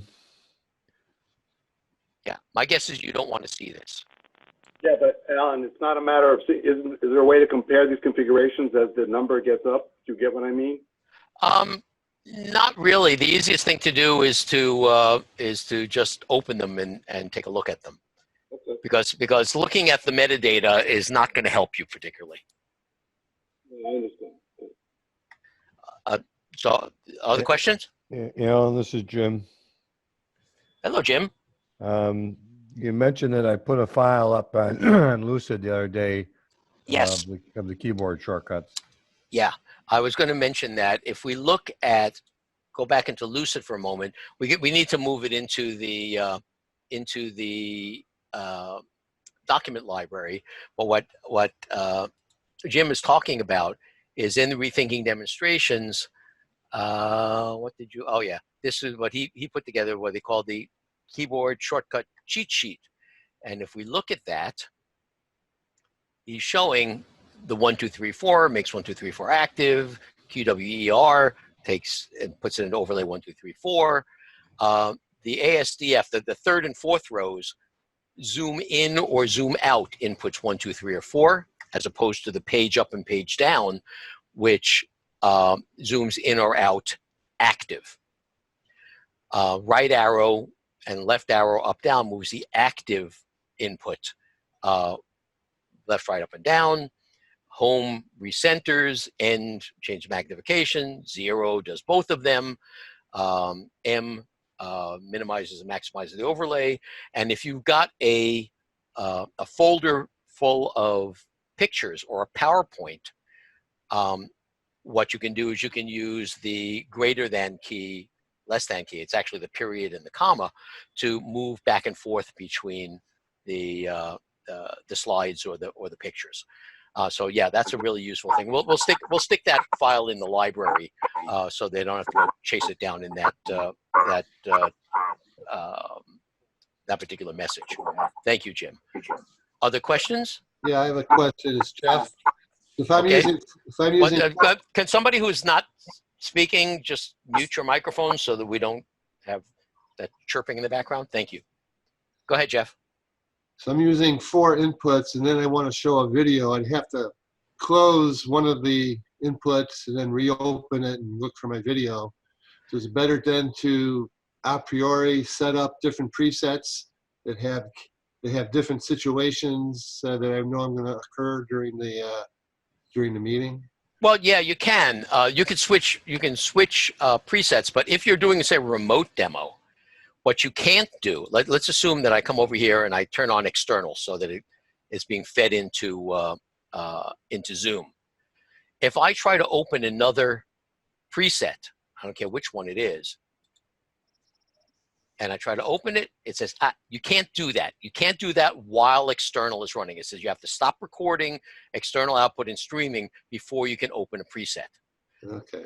However, what you can do is you can close something.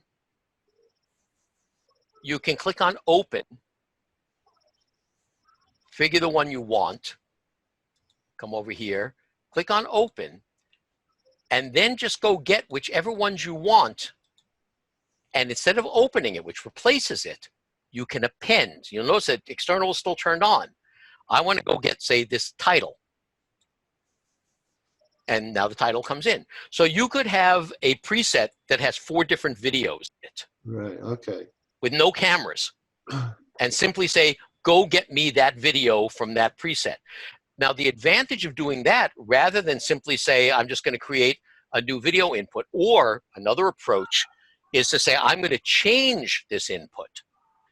I can click on the cog here, and in the General tab, I can actually change the input. Oh. And change it to whatever you want. So I could go to the video and say, oh, I want it to be this wood clip. And now it's changed to that. So you don't even have to delete it. You could actually just change it. The difference between changing and creating a new one is that changing will retain any other properties of this input. Say something like a video.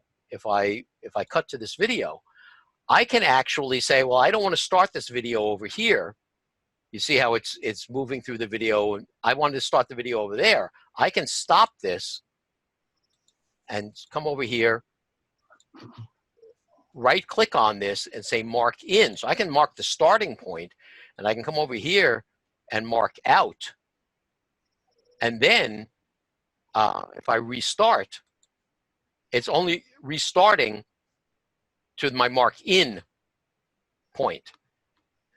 So if I were to save that, hey Alan, it would retain the mark in points. Yes, sir. So I could create a preset with a video page, a PowerPoint, whatever, and use that as my source and append those whenever I need them, basically.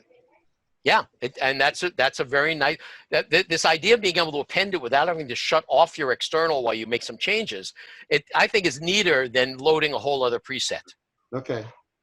Especially when you got your cameras exactly the way you want it and all this stuff, and say, I just want to show you this thing. Right. So that's a really Alan, handy Scott thing here. to do. We're talking, Alan, Yeah, Scott, go ahead, Scott. Scott here. So right now with the basic, we get 4 inputs. And if it's my understanding, for another $75, we get unlimited inputs, and that would be a simpler for the $75. It seems like it'd be a lot simpler. No. Okay, my misunderstanding. It's not $75. It's the difference between $60 and $350. The next step up is $350. Yeah. Got it. And if you do upgrade, by the way, let me just go back here for a minute. If we go back to vMix, the comparison table here. If you do buy one version and then you want to upgrade to the next version, they just charge you the difference. So you don't lose anything. So you pay $290 to go to the next version. I'm on the 4K version, so I'm up at the $700 version. I may go to the $1,200 one of these days. But what's the second version where it says for the 150? This is standard definition, SD. Here's the highest quality you can do. I don't want to go to standard. Oh, I see. Yeah. Got it. And by the way, this is sort of a one-time fee. It's not like it's yearly or anything like that. In fact, they when they came up with vMix 23, was the first time in like 7 years they actually charged a $60 upgrade fee. And that the things that it does is extraordinary. I mean, you can even, I mean, just give you an idea of the types of tools that you've got available. I mean, you've got vector scopes, and you could do color matching. You could do all sorts of stuff that mere mortals are never going to do, but are built into the system. It's incredible what is built into the system. More questions? Yeah. Jim here. Can you touch on real briefly using the green screen? Yeah. All right. So I've got a green screen in back of me, right? You see this green screen in back of me here? Okay. I'm going to try green screening. Obviously, it should be directly behind me. It should be neatly lit. It's not neatly lit, but I'll show you how this is done. If I come over here and I click on the cog for that input, and I click on color key, I can turn color key on here, and then I come and pick a color. So I'm going to try the little eyedropper here. I'm going to try that green. Then I'm going to click on one of these presets here, and you will see that you're getting this checkerboard pattern. Anything that's that color becomes transparent. So then I'm going to try adjusting this chroma key filter to try to just get rid of, you see down here, the green is still coming through. That's because it's not evenly lit. But if I do that, and you wind up working both the chroma key here and the chroma key filter. But I find that input number 3, preset number 3, it gets you pretty close. So then you'll see here, this appears black, but it's not actually black, it's transparent. So what I would then do, because I'm running out of background here, I would then, and I can turn the color key on or off once I've got the setting. Then I would come over to position. And now, aside from me being able to zoom the whole thing, that's zooming the entire input, I can crop.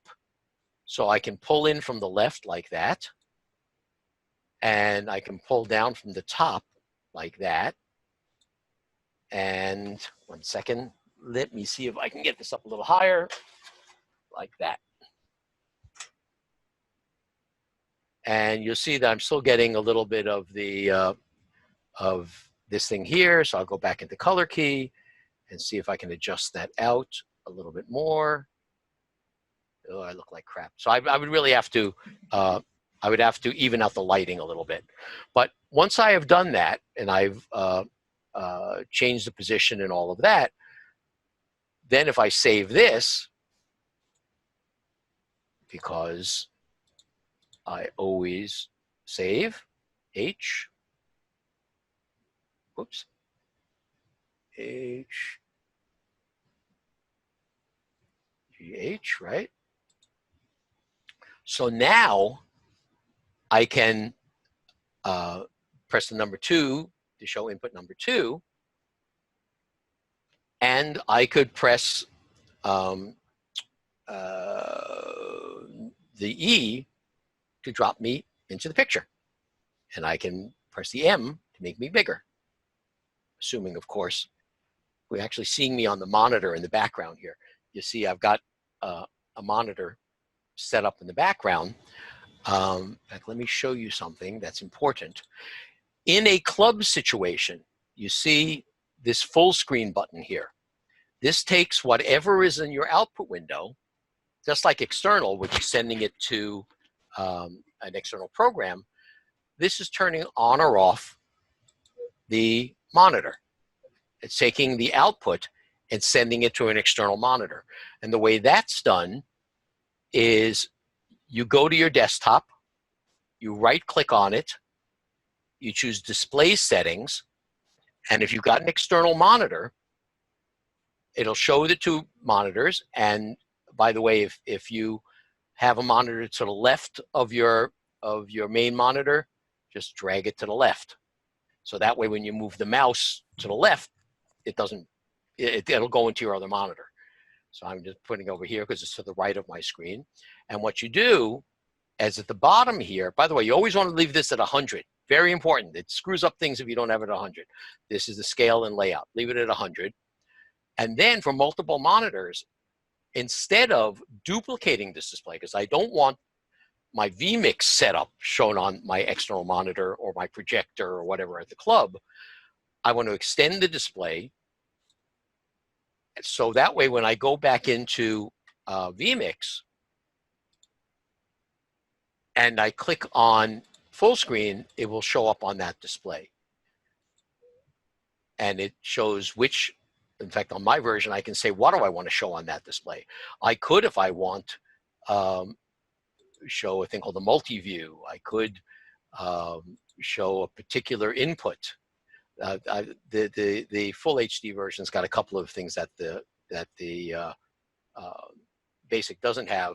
The basic will just show whatever is in your output window, whatever is here. Alan, could you demonstrate the showing the zoom from the club's perspective on one monitor and the vMix on another monitor? Well, this is exactly that setup. Well, no. What you would do if you had 2 monitors, 2 external monitors, what you would do is in the display, you would show 3 monitors. And by the way, when you click on identify, it puts a monitor identification of 1 or 2, whatever. You would have the second monitor. You would click on the second monitor. Well, you click on one monitor. You say, what do you want it to do? Well, you'd have one of them extend the display. Then you click on the other monitor and say, duplicate the display. Okay. That makes sense? Yes. Okay. And you could also decide, which one to make your main display. But that's basic Windows functionality. Alan, this is Derek here. Yeah, Derek. I'm wondering if we can get back to a little more basic question. Sure. What do you know, or what can you what's your experience with any limitations that using a laptop may have inherently with it versus using a desktop? The limitations are that you don't have some of the capabilities. In other words, with a desktop computer, you could put in $1,000 HDMI capture card and capture 4 camcorders. You could do all sorts of things because they are extensible. And whoever has their microphone open, could you close your mic, please? Thank you.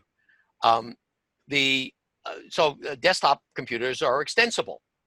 And some clubs, like some of the clubs in Texas, have they're using desktop computers and they make a cart for them and all of that. I know Craig Timmerman has his computer is actually literally in the next room, not in his shop, and he's using either a wired keyboard or a wireless keyboard to control it using these shortcuts because he doesn't want the dust getting into the computer. A lot of us have gotten these little keyboard condoms that sit over the notebook computer. I like notebook computers because they're portable. I can just pick them up and use them. As a matter of fact, let me find what I do with my phone. And so what are you looking for in terms of a video card on your notebook computer? You're looking for an NVIDIA card. Let me switch back over. I'm going to stop sharing on this machine for a moment. Well, actually, let's table that for a moment, if you don't mind. Let's just see if there are any other questions about this basic setup. Alan. Jim again. Yeah. So I'm assuming when you show your the output of your face in front of another photograph, we aren't going to do that with the 4-input system. Sure you can. So how do you add a photograph behind what you've done with the green screen? Well, I could just close this video input and add an image. Where'd I put it? Go to desktop. How about that picture? So now if I show you input number 4, now I'm sitting in front of input number 4. All right. But we had to shut a camera off to do that. If you only have 4 inputs, you have to decide which input you want. So it's easier to do that type of work with the $350 license. Oh, big time. From a demonstrator's perspective.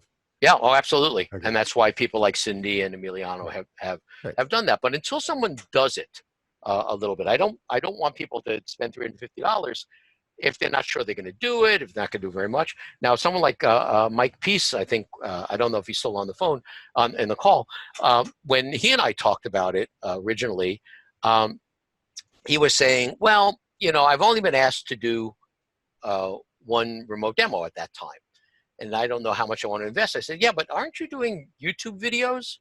And he said, yeah, I make like 1 a week.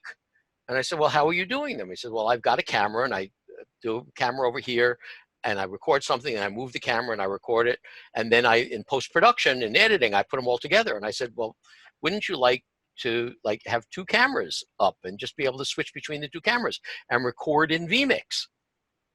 And he says, well, that kind of changes everything. Yeah, it does. Let me show you just 1 or 2 other things that are kind of cool. I'm going to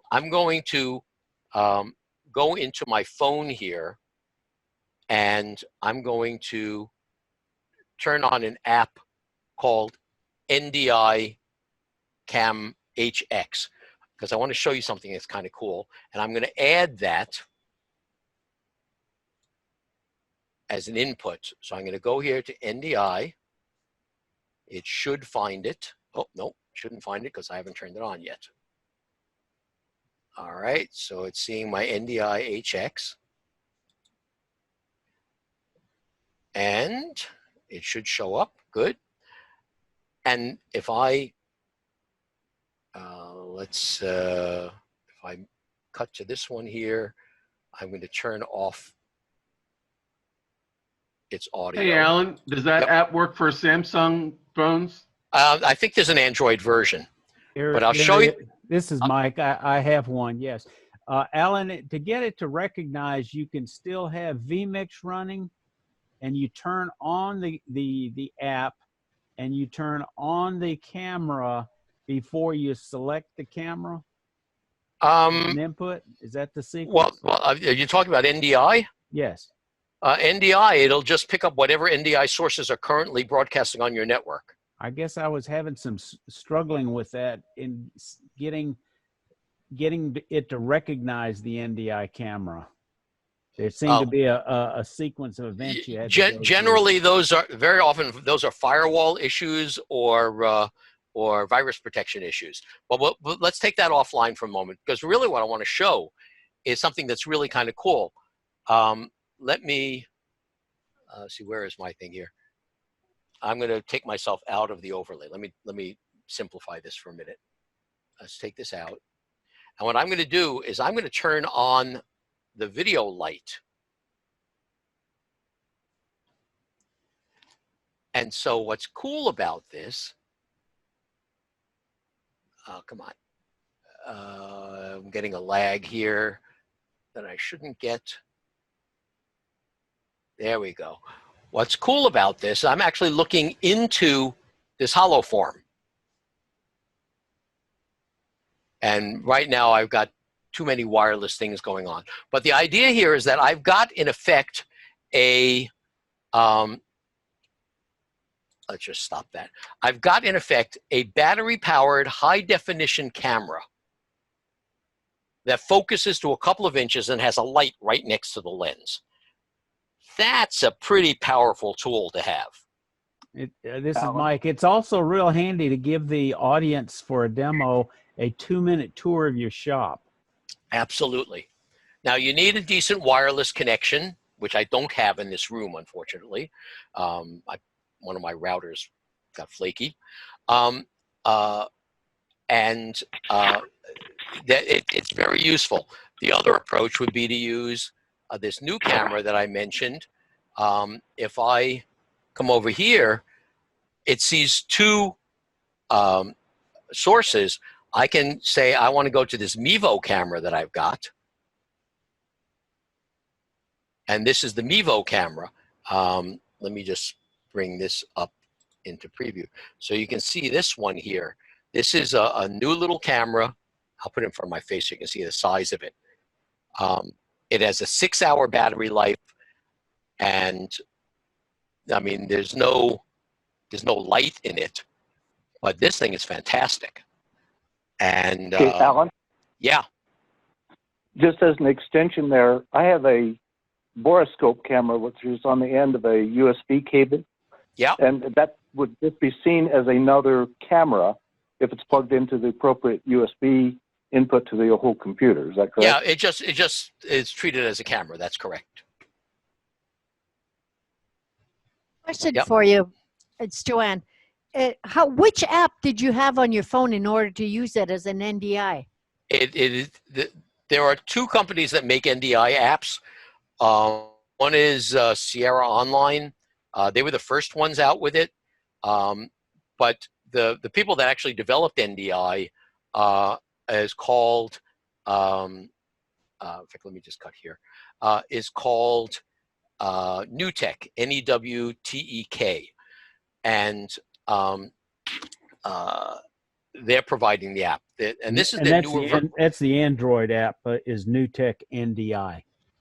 Well, here there's a newer version. The original one from Newtek was just called NDI Camera.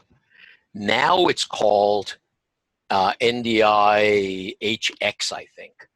And the HX, the regular NDI doesn't use compression. It's full 300 megabits or something like that. It eats up a lot of bandwidth. The NDI HX was really designed for wireless and for some wireless PTZ cameras and things like that. So they stopped selling the old, Newtek stopped selling the old version. And now I think the only thing that's available on, at least on the App Store for iOS, is the HX version. It's very good. Emiliano just switched over to it, and he seems to be very happy about it. And of course, if you really want to get fancy about it, what you do is you take your phone and you balance it on a gimbal. And let me just turn on the gimbal here. And so what you can do, let me just turn off the color key for a moment. This will actually be easier having a background. So this is an example of a gimbal. And then what you can do is this will smooth out the action. So it won't be as choppy because you got shaky hands. And of course, you can do things like pan around. You can do all sorts of things. You can tilt up and down. And so if I were walking around the shop, I'd want my phone on a gimbal. Gimbals used to be several $1,000s. This is a DJI Osmo 3, and I actually put a little folding thing on the bottom. This sells for $139, and it's very, very nice. You can do all sorts of things. I mean, these phones have some fair image stabilization, but nothing that compares to using a gimbal, because as you move, you'll see how it sort of lags behind. It's trying to smooth out the motions. And I can actually hold down a key and it'll just maintain its perspective. If I tilt it and I rack it all the way around like this, and I point it up like that, that's pointed up like that, I can just press double click the trigger here and it'll just swing around like that. I can switch between cameras. I mean, do all sorts of things. So a gimbal, now that the price has come down, is a really useful thing. So the app is called NewTek? NewTek NDI HX. NDI At the App Store, there's two of them. There's NDI HX and there's TriCaster camera, both by NewTek. Yeah, and use the NDI HX. TriCaster camera is if you have a $30,000 TriCaster and you want to be able to take in a camera. Okay. So I don't know of any of us that have $30,000 TriCasters at the moment. Let's Alan, see. back on outputting the main or the main view. Yeah. Can this be outputted to both to a screen and to a file simultaneously? Yep. Can and to external simultaneously, and streaming to Facebook simultaneously. Now that on said, the basic HD version? Now that said, the NVIDIA processors are the reason we use them, and I prefer computers that have them. Although you can get by with one without it. The reason that that I suggested is that the vMix was the first video mixer to take advantage of the rendering capabilities built into the graphics card. These gaming graphics cards have their own built-in renderers. So if you were going to external and record, that's using two of the renderers.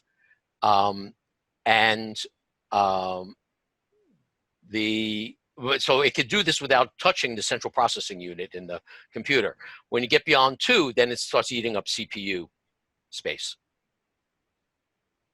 And the basic NVIDIA includes the two renderers? Yeah. Or do you have to have a special version? No. The basic the GX 1600 series or the 1050s or whatever, anything greater than 950 would do it. But the one I happen to have in this one here, this is a dual machine, meaning it folds back and it's touch screen and all that stuff. This one here has their sort of scaled down version, so that's why I'm seeing the NDI can't use the processor, can't use the renderer. So if I close this, you'll see my CPU memory down at the bottom here should shrink down as soon as I close this one. Yeah, it went down from 20 some odd % CPU down to 16%. Excuse me. More question. We had deferred a question. What question did we defer earlier? I have a question. Yes, but that's a Canadian question. That was Joanne with the Canadian question. Oh, okay. Who is this? This is Cindy. I have a question. Oh, as well. hi, Cindy. Finally, you can hear me. Yeah, just speak into the microphone a little louder if you don't mind. Okay, the microphone's in the computer. What happened to your other mic you were using? Oh, I got tired of holding it up there when I wasn't doing anything. All right, then eat the webcam. Go ahead. We could turn that one back on. The two questions are from a while ago. Isn't there a way to play a video by sharing your screen instead of having to use vMix input? That's question number one. The other question, which is somewhat related, is could a person have one of their inputs be a list and one of the list items or more be a video and thereby be able to play some videos? Oh, yeah, absolutely. But the list version isn't available. The list is not available in the basic HD. So yes, a list can be a mix of videos and still images and audio files for that matter. The lists are really designed for producers that are like doing a program and then they've got commercials to run in between the programs. So they're going to play this thing, then jump to the next thing in the list, then jump to the next thing in the list, jump to the next thing.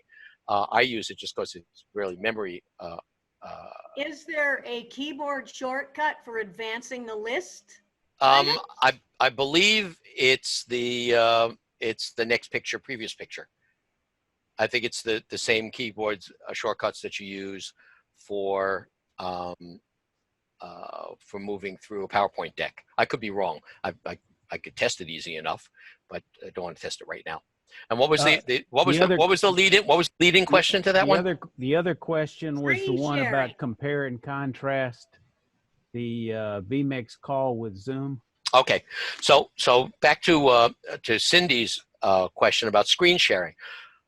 In Zoom, you have two different things. One is that you could be sharing your video, which in this case is whatever the output is on your vMix screen, because you're using external.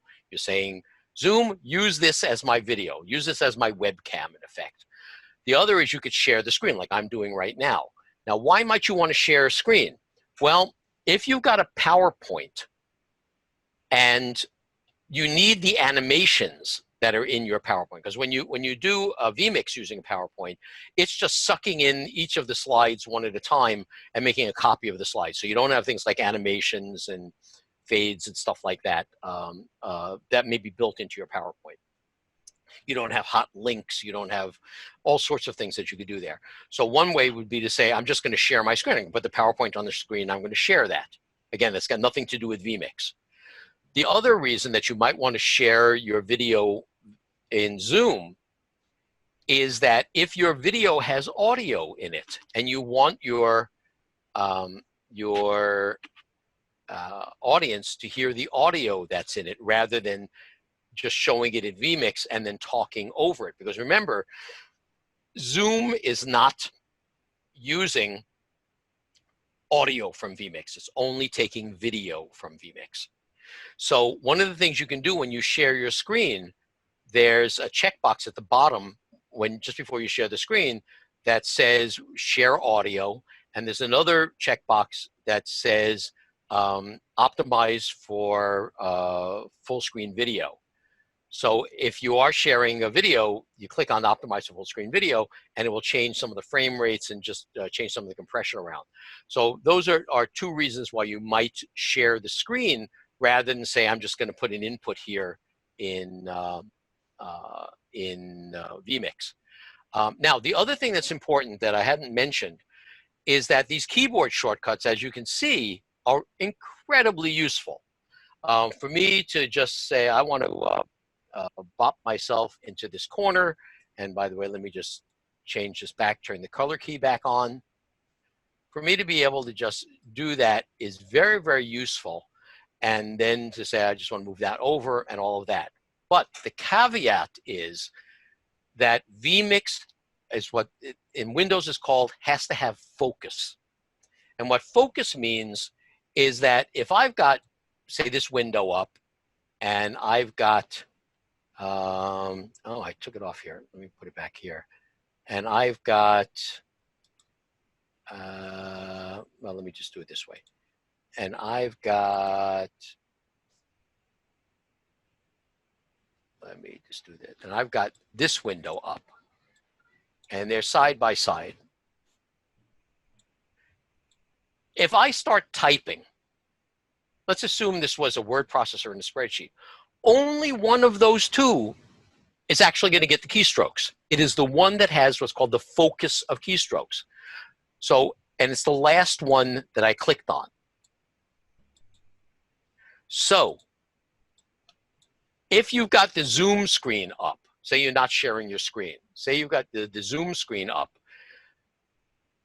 and you click on it to look at your audience because you didn't realize that, hey, I could resize windows and have my Zoom screen next to it. Which, by the way, the reason you can't see the Zoom screen now is because you typically, it gets minimized when you share the screen. You don't share the Zoom settings and all that. But the point is that if it's behind it, you can bring it to the front pretty easily. And this is a Windows thing called the cool switch. If I hold down the Alt key and press Tab, and hold down the Tab, it shows me each of the windows. So I can jump between any window I want just by selecting it here. I'm holding down the Alt key and then just tapping Tab to go to whichever one I want to go to. But there's a really cool thing. If you hold down the Alt key and just tap Tab and release, it goes to the last window that you opened. So if let's assume that this one is the Zoom screen. I'm looking at my audience. And I come over here, and now I looked at my audience here. I can just press Alt-Tab to go back to the last window, which was my vMix screen. Now, where this becomes particularly useful is one thing I didn't show, and I really should have shown it earlier, is that we defined these 3 cameras, but there was something I want to do to this camera, to camera number 1. I'm going to take myself out of this picture here. And let's make this larger again. Let's assume that this is the camera above your lathe. One of the things you want to do is you want to turn off autofocus. And the way you do that is for that input, you click on the cog for the input to get into settings. Now, by the way, it's important that this be on the screen, because although you have a preview of it here, as soon as you do this, you click on Advanced and click on Properties, you're actually no longer in vMix. So this doesn't update. This will, but this doesn't. So if I click on Properties, it's going to bring up the property sheet for the webcam. And this sheet is the Windows UVC, USB video camera controller. So I'm actually going to close this. I don't need this anymore. And here is where I can adjust brightness, contrast, all this kind of stuff. But really, the second tab here, this camera control tab, is the important part. If I click on autofocus here, and I take, let's see, let me get something with some text on it. If I come over here, and I come up like this, it's going to refocus. I'm just going to try to refocus. Like that. It's autofocus. Now, by the way, this is really useful if you're trying to show the bevel on a chisel, to be able to hide the background and show the bevel on the chisel. It's a little awkward for me to try to do this at the moment. But the point is that you can hide the background. But what happens is when you're autofocus, it may hunt. Every time you move your hands in, it's going to move up. And then it may look at the bed of the lathe. Then it may look at your feet. So typically, for the camera above the lathe, you typically want to not autofocus. So what you do here is you turn off autofocus here. And remember, you want to see this on the screen. That enables this slider. So you can actually slide it back and forth until you get what you want and choose OK. Now, depending on the version of Windows, depending on some other stuff, you really need to, you may have to set the focus each time you restart your computer, because it may not maintain afterwards. Another thing you can do is you can actually click here. Remember, this thing is open. You don't have to close it. You can choose OK, but you don't have to close it, because I can just click over here. Now, this window's in front of the other one. I can come down to here, and if I hover over the vMix icon, it's showing me that vMix is open or this one is open. So I could just select it here, or I could just use what's called the cool switch and just tap and bring it back up. So you could leave this up so that you can easily switch between autofocus and fixed focus. So that's a really handy thing to be able to do, especially because I suggest that the camera on the other side, what I call the easily movable camera, I prefer for that to be autofocus. So if I want to bring something in close, it'll go close and then it'll refocus for distance. So that's that. Okay, so let's talk about vMix call, and then we'll wrap up a couple of final questions, because although I can go on forever, we've already been at this for 2.5 hours, and people watching this may, start bleeding from their ears with too much information. Okay, so what is vMix call? vMix call is another way of bringing participants in a conversation. And what vMix call, Alan, yeah. Can you put yourself into the main window, because you want to see my the fact that I shaved today help?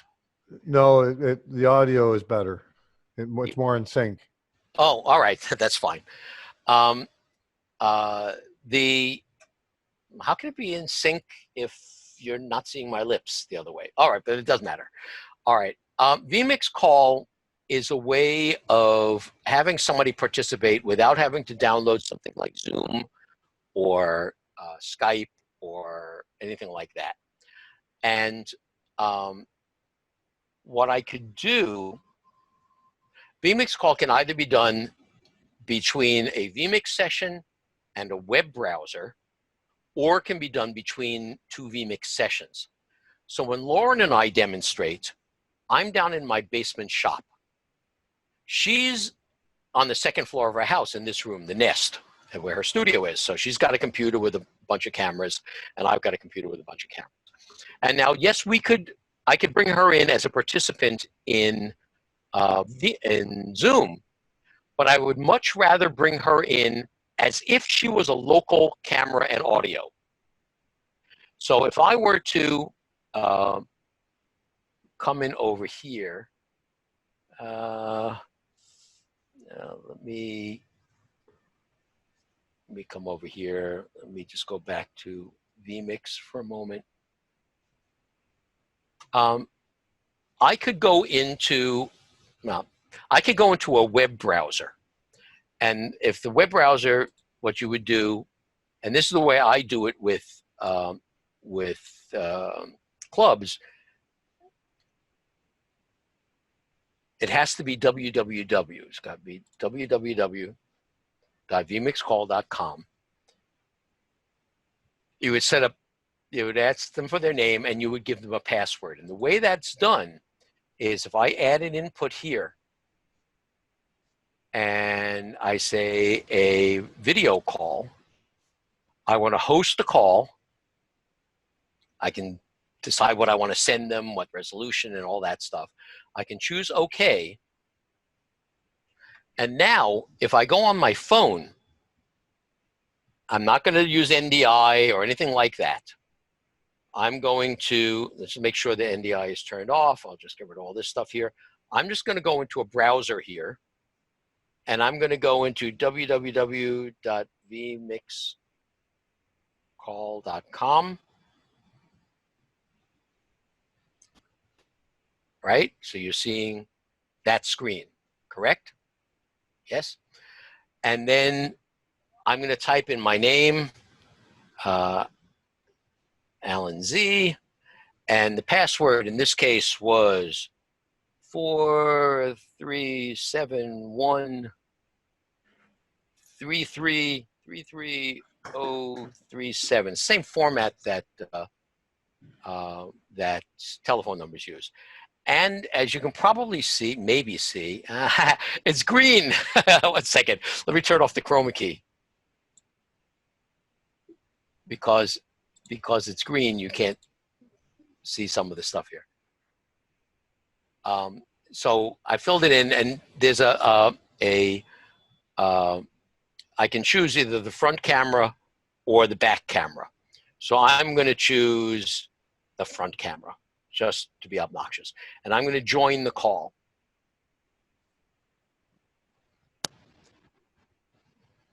Incorrect password. I typed it in wrong. 437 437 133. Oh, I missed a 3.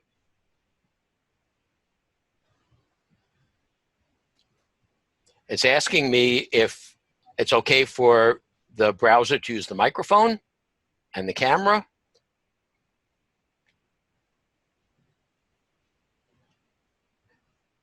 And now I am seeing on my screen, let's see if I can get rid of this here. I am seeing on my screen whatever, I'm seeing the output. Let's assume I was a remote participant. I'm seeing the output. So I'm seeing the screen. But down here, let me put this here. Oh boy, that's scary. I'm showing up here as a, oops, it helps if I don't put my hand over the lens. I'm showing up here as if I was a local camera and microphone. And I can turn the audio on or off. And so this is a way, if you were trying to do this in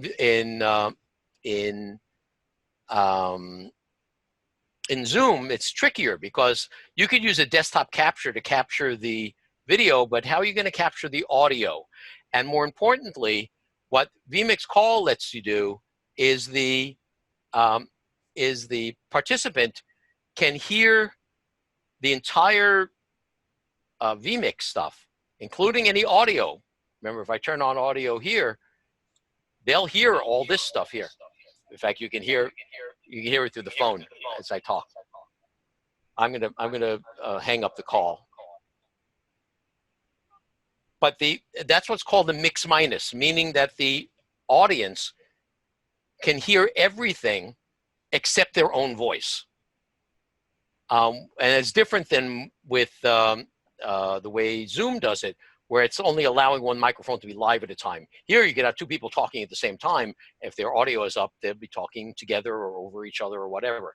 So that's what vMix Call is about. The $350 version allows you to have one vMix call at a time. You can actually save it with a preset so that this number, if I come over here to open the call manager, you can see the code for that. It's really very, very good because it takes your audience and treats them just as if they were another local camera on your network. Now, the reason this was developed was the people that designed vMix, they do a YouTube show once a month called the vMix Fun Time Live meeting. And when the president and chief programmer was traveling, to have him come in remotely via Zoom or WebEx or whatever, or Twitch or whatever, was difficult trying to get him in and get the audio so that he could hear the entire program without him hearing himself. So they decided to just build it in to vMix. So if we looked at that list that we had before, if I go to vMix comparison table, you will see that the HD version allows, where is vMix Call? One caller. The 4K version allows 2 simultaneous callers, and the Pro version allows 8 simultaneous callers. So Lauren and I've got the 4K version. She's on a vMix call. The audience is on a vMix call. I bring them both in as if they were local to me, and I fall back to Zoom if for some reason or other it can't make it through a firewall or something like that Zoom can get through. So that's the high level overview. Now I see that this one here is off to the side, so I will simply click on it and press the 0 key so it goes back into position. More questions? Oh, I actually let me go through the last couple of slides in the deck because these are also going to be useful. Alan, I got a question. Yeah. 1 second. Let me just screen. And if I come back here, and if I go, let's see, I got to go here, and then I got to get rid of me here. Let's go. Let's see, where were we? All right, so what we did, let's just go, oh, stop this. Oh, it's on this here. Let's go. Okay, so what we did is we did all of these things. We'll get to the questions in a moment. We configured 4 inputs. We configured one overlay.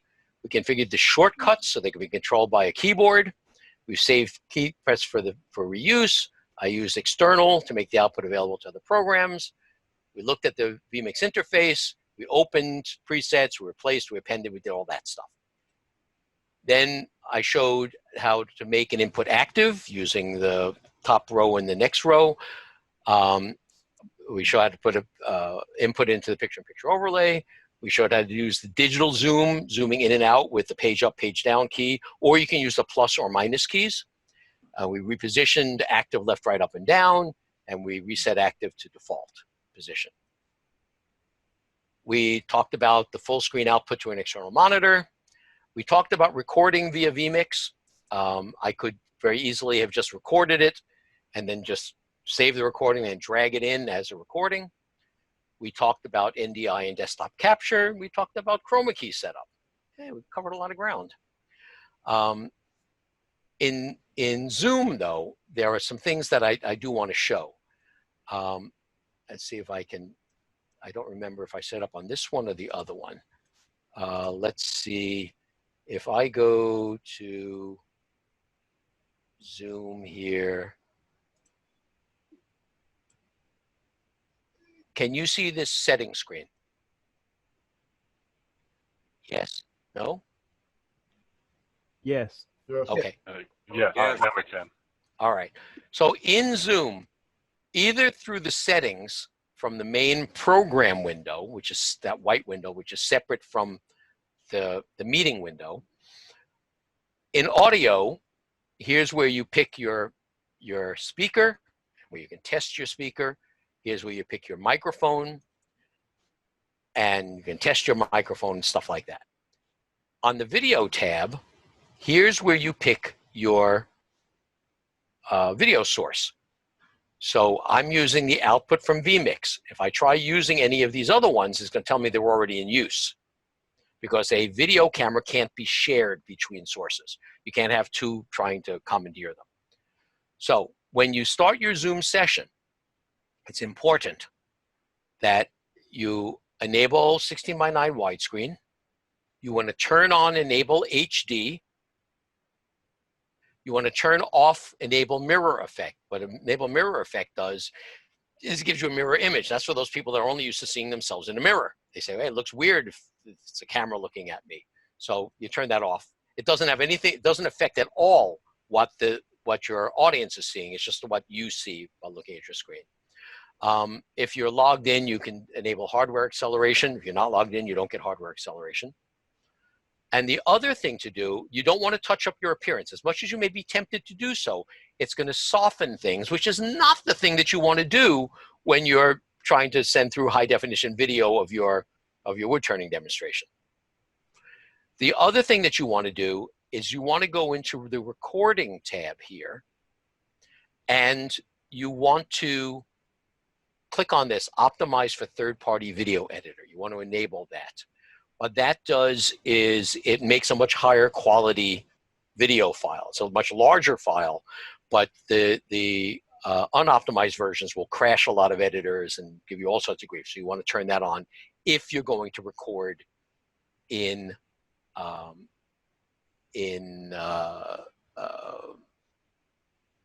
Alan? In Zoom, yeah. This is Matt. Do you have any metrics on size of recordings?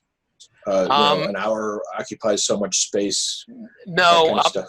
But there is one other thing I wanted to mention. An hour and a half video is 5 gig. It depends on your transfer rate. See, when you set up recording, if you do an AVI, they're going to be enormous. You set up for MP4, and then it's going to depend on what your transfer rate is. It'll probably be about 5 gig if you're at 8 megabits. If you're at 20 megabits or maybe 30 megabits, it may be 15 gigabytes. So that's going to be the determining factor. It's okay, and for how long is that? Is it an hour? About an hour, right? Okay. Thank you. You can also set the audio bit rate, and there's this other thing here called new file every. I set new file every 5 minutes, so that when it's recording, I just noticed I don't know that Zoom is still recording. May not be. Maybe it is.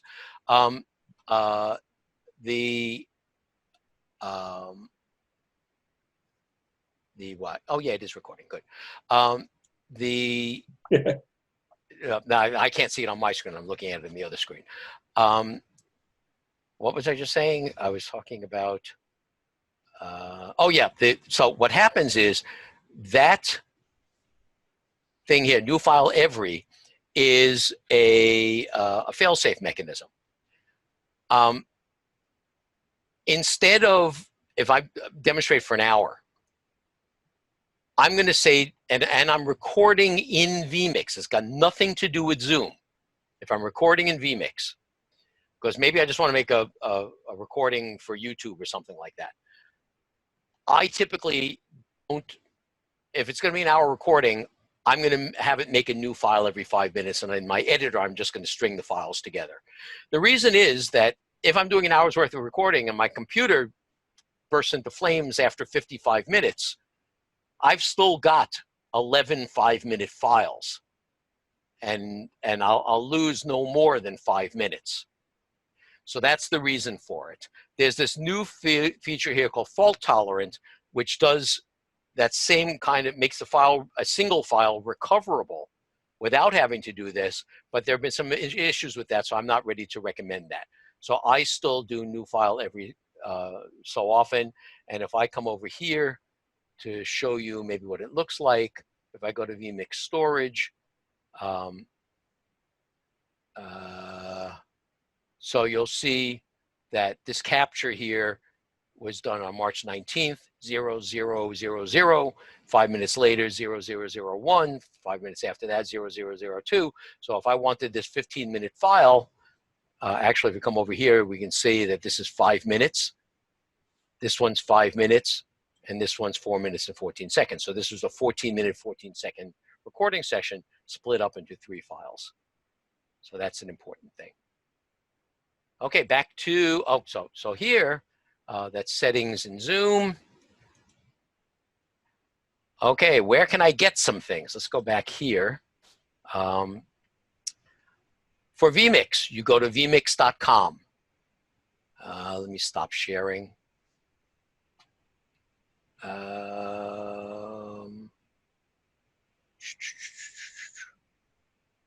Where is Alan? Oh, I need to start my video again. Okay. Alan, this is Derek Roth. Yeah, one second, Derek. Let me get through this screen. So if you want to go to vMix, you go to vmix.com. That's where you download it.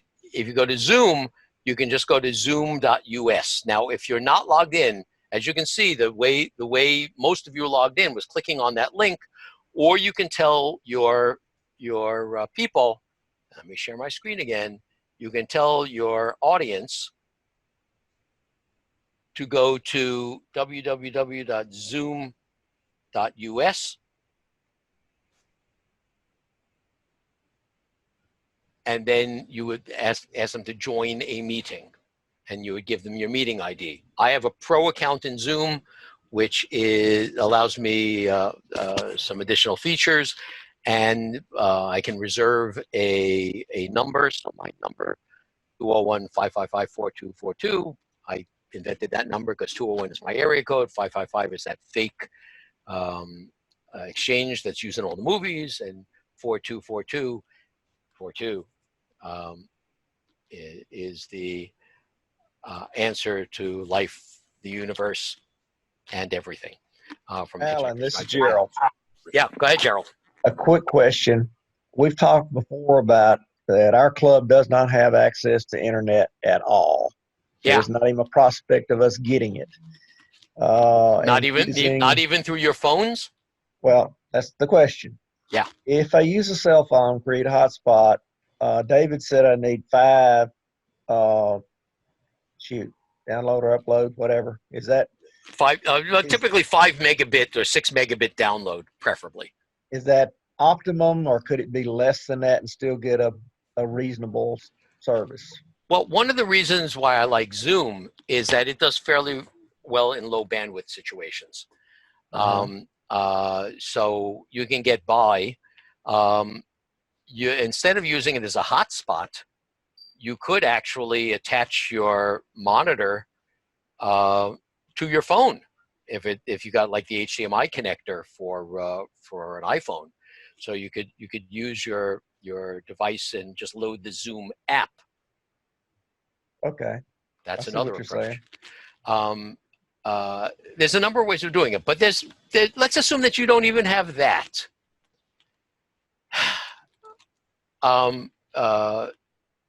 There are several clubs where we have demonstrated where there simply was no internet. They're in the middle of the woods someplace, there's no internet. One of the things you have to consider is that your club doesn't have to meet there. It could meet someplace else that has an internet connection and a big screen and an audio system. It could be a local library. It could be a multi-purpose room at a school, because you don't need your lathe equipment. You don't need all that stuff. You could meet, if it's a small enough group, we had stuff meet in somebody's house.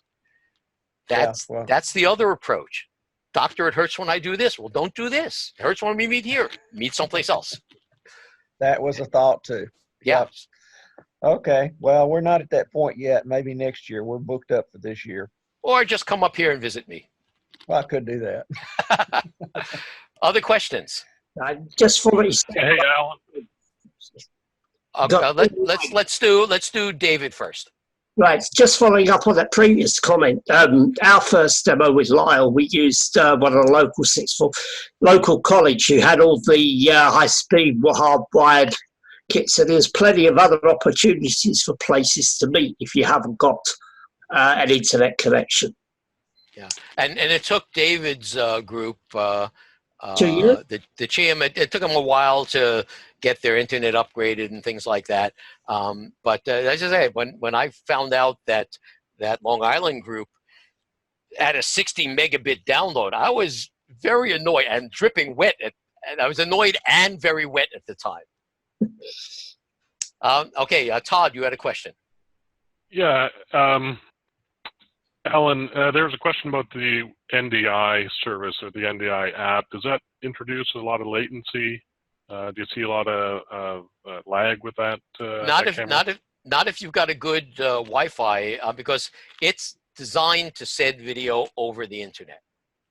Okay. Now, by the way, any of your, if I come over here and click on this, I can take any of the vMix inputs, and I can decide whether NDI is on or off for the output, and whether or not I want to be able to send any of my any of these camera or caller audio inputs out as NDI or audio outputs. So what I've been experimenting with is turning the audio outputs on and using the new tech NDI tools virtual input device, which will take any NDI source and make it available like external. It makes it available to other programs as if it was a webcam, and you can control the audio. So and I did a test. So when I'm looking at Zoom, I can say, well, use the video from vMix and use the audio from that NDI feed, which is being fed by vMix. That's very cool. Interesting.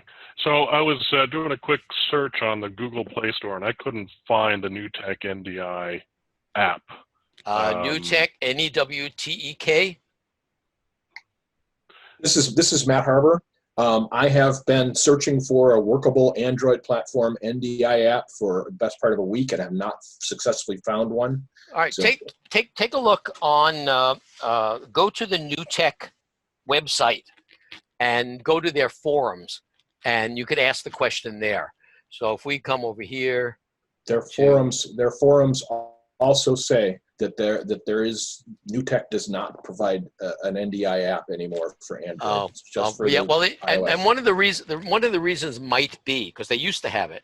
One of the reasons might be that they may be taking advantage of hardware that's in the iPhone to do the compression for the HX compression, and there are a lot of companies that don't support Android, and the reason is they can't come up with a stable product for Android because every manufacturer sort of customizes their version of Android, and so that as a developer, it's really hard to tell whether something's going to work on Android. And if you make it available and you wind up spending all your time doing support calls as to why you can't do this, well, this particular flavor of Android and this particular version doesn't do it. That's the problem. With iOS, it's much more stable because you only have one manufacturer. So it may be the reason why they used to have an Android version and no longer have an Android version. I saw some other company I saw just pulled out of Android saying we just can't do it. It's not only you have to have an iOS version and an Android version, you need to have an iOS version and 15 versions of Android, and they're changing all the time. And everyone's breaking every time they upgrade something. So that might be the case. Alan. Yeah. What's the difference between the free version of Zoom and the $15 version? The Pro version. We're doing here. Yeah. Do we need the $15 a month to do presentations? No. The difference between the two, let's go to their website. Oh, not what I'm looking to do. So if we went to Zoom, right? Plans and pricing. The free version, host up to 100 participants. Pro version, everything the free, okay? For a group meeting, meaning more than you and your audience, it's limited to 40 minutes.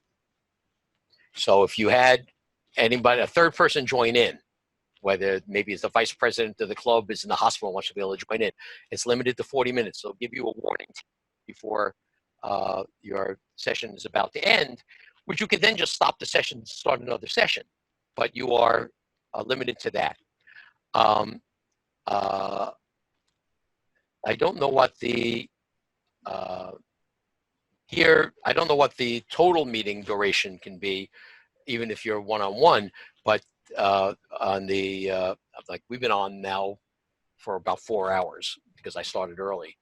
But you have the Pro version. And I've got the Pro version. My real question was with that is the 40-minute limit versus the 24-hour limit, because if you're doing a demo, it's typically longer than 40 minutes. No, again, here's the key.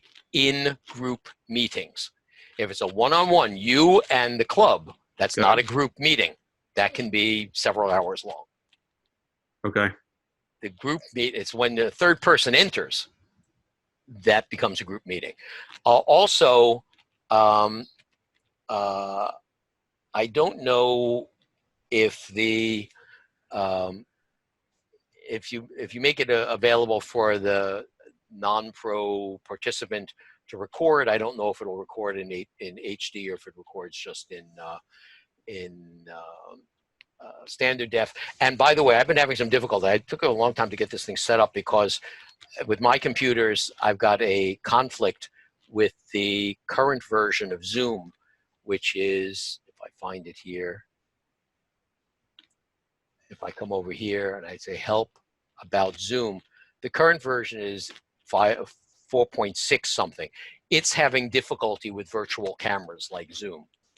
So I rolled back to 4.5, and I actually have an open case with Zoom trying to track this down. I wasn't able to share my screen. It was very unstable, so I rolled back to an earlier version. But I mentioned that on the forum, but we haven't come up with a resolution yet. So for me and for Cindy and for some other ones, it's just worth having the $15 a month so that you can do this stuff. The other thing that you can do is not only can you record to your hard disk, if you wanted, you could record to the cloud.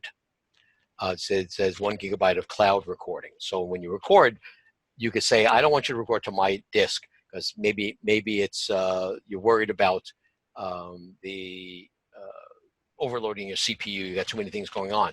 You can say to with the Pro account, record to the cloud, and then you can download it from the cloud later on. And even though it says it's 1 gigabyte of recording, if your recording, if your storage up on the cloud there is empty, you can do a really long recording. It's not going to cut it off more than 1 gigabyte. It'll let you finish the recording. It just won't let you start another recording until there's space available. So you would download it and just take it off the cloud. But the advantage of doing it on the cloud is for a meeting that you wanted to then just give people a URL to say, here, go look at this recording. So that's the advantage there. Question about the recording, Alan. Ms. Joanne, I've got the Pro version of Zoom. Or, yeah. And the upgraded version of vMix. Do you record on vMix or Zoom? Well, because I am typically using vMix Call, I prefer to record in vMix because I've got my audience, I've got me, I've got Lauren. We're just, whatever I put on the screen is what's going to get recorded. When you record in Zoom, it's going to record whatever you're looking at, in effect, you as the demonstrator, what you're looking at. So if you've got it in gallery view, it's going to do gallery view. If you've got, your thumbnails of your participants, the thumbnails of participants are going to be there. If it's jumping back and forth between you speaking and them speaking, and you've got an active speaker view, it's going to jump back and forth. So I prefer to record in vMix. That said, I'm recording in Zoom right now. Because I'm sharing my screen and I don't mind it jumping back and forth to show people's faces and things like that. So yeah, there are advantages and disadvantages to each approach. Hey, Alan, recording from both? Oh yeah, you can record to both. Sure. Okay. Todd, go ahead. Yeah, I was just looking at the Zoom website, and the video conferencing feature says the HD video is 720p. Yes, that's correct. Is that all we can? So even though we have HD cameras and stuff like that, the audience is only going to see 720p signal. Well, 720p is HD. There are two HD standards. There's called HD and FHD for full HD. HD is 1280 by 720, and FHD is 19 something by 1080. So they're both considered HD. If you were watching it on a TV and it was a 32-inch screen, you wouldn't be able to tell the difference between 720p and a 1080p. So for most computer use and things like that, it's just fine. However, when you share a screen like we have right now, this screen is actually being shared in 1080. And in fact, if I come over here and come back here and we look at my statistics, I'm only going, my video is only going out at 160 by 90 because it's just going out as a thumbnail. But my screen sharing is going out at 1920 by 1080 at 14 frames a second or 13 frames a second. If I went to video mode, you would see there was 1080 unless I did a couple of things. But yeah, that's what that's about.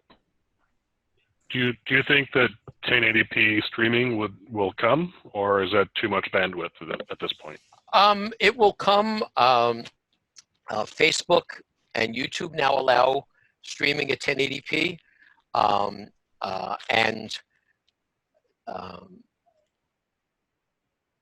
what is it? Zoom.us makes it available for their enterprise customers.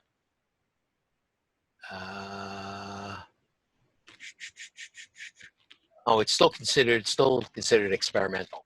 So in their enterprise feature, let's see if it's here.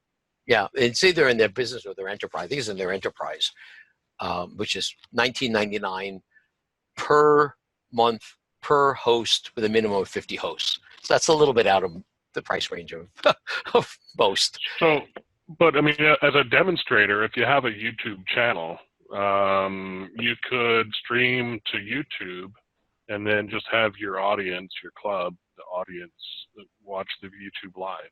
Would Sure. that work Well, you could as do well? the same. You could do the same thing with Facebook. But the thing is, what you Right. don't get is you don't get to see your audience. It's not a video phone call. If I stop sharing here, yeah, you see, now we're back to whatever I was putting out. And I'm seeing you, and you're seeing everybody, and we still. How many people do we have here? Still have 30 people logged on. Give me a second. I want to see if I can grab a quick print screen of that one. Let me scroll down, and we just do another print screen. So just see who showed up, and save that. Should have had everybody smile when you did that. So, oh, Dennis is waving. Oh, Dennis is waving. Okay. So now that I'm just looking at everybody, and you're looking at me without my stuff in the background, I think. Let me just check. I don't think there was another slide. Oh yeah, there was one more slide. So let me just cut here. And so, how do you share?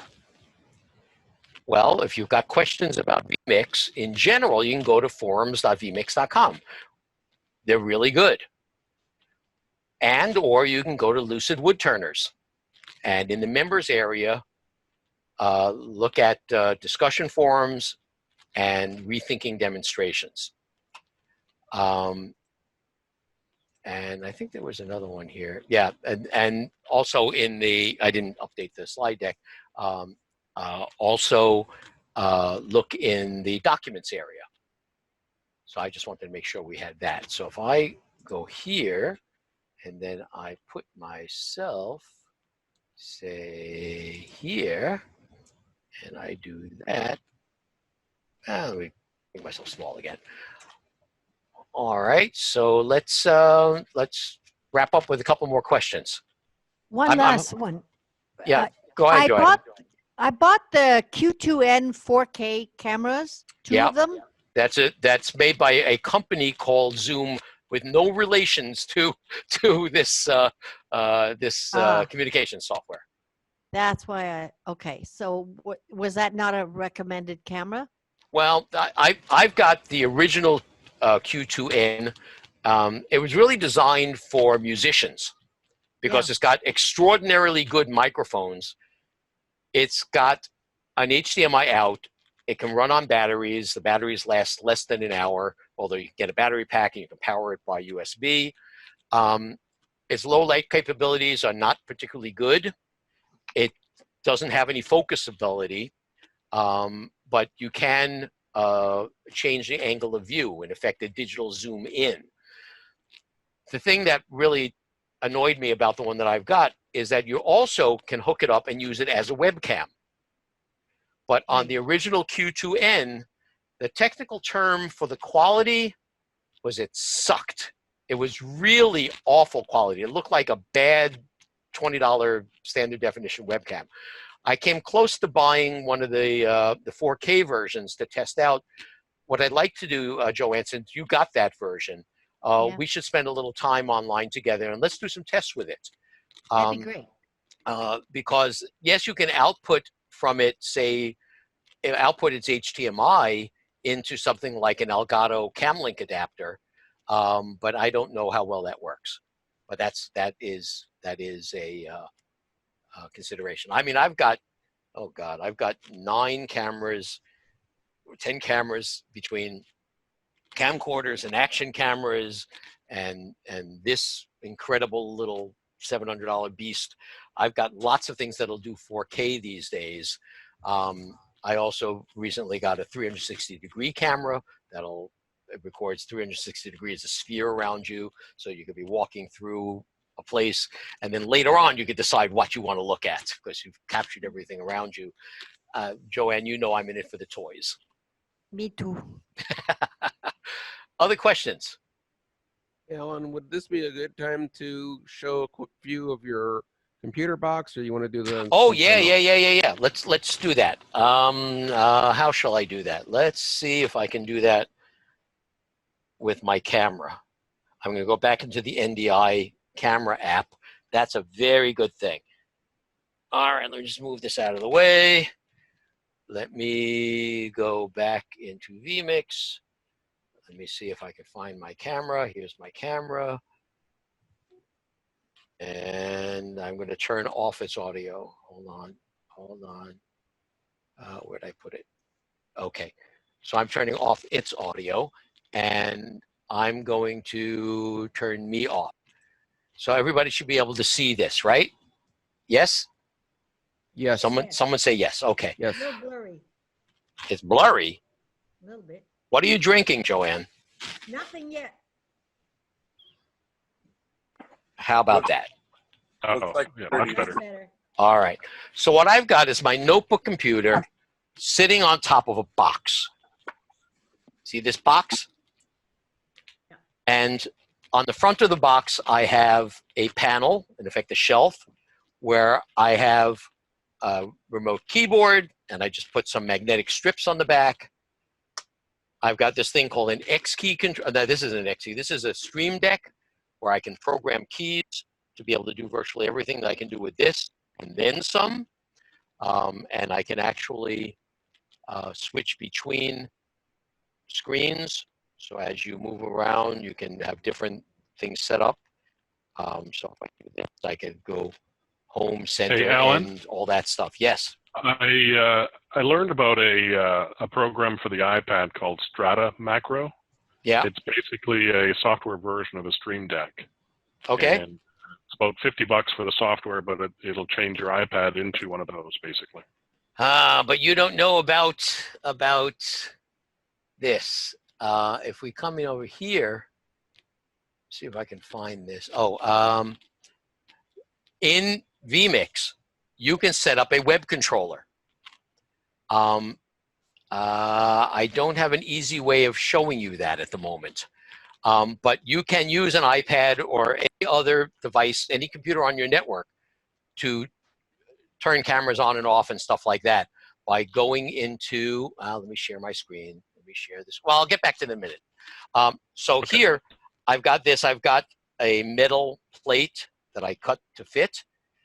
And so underneath here, what I'm going to do is I'm going to turn on the light. Underneath here, inside this box, I've got a power strip. All right, let me get, come on, focus. Come on, focus. Why aren't you focusing? All right, I've got a power strip in the back.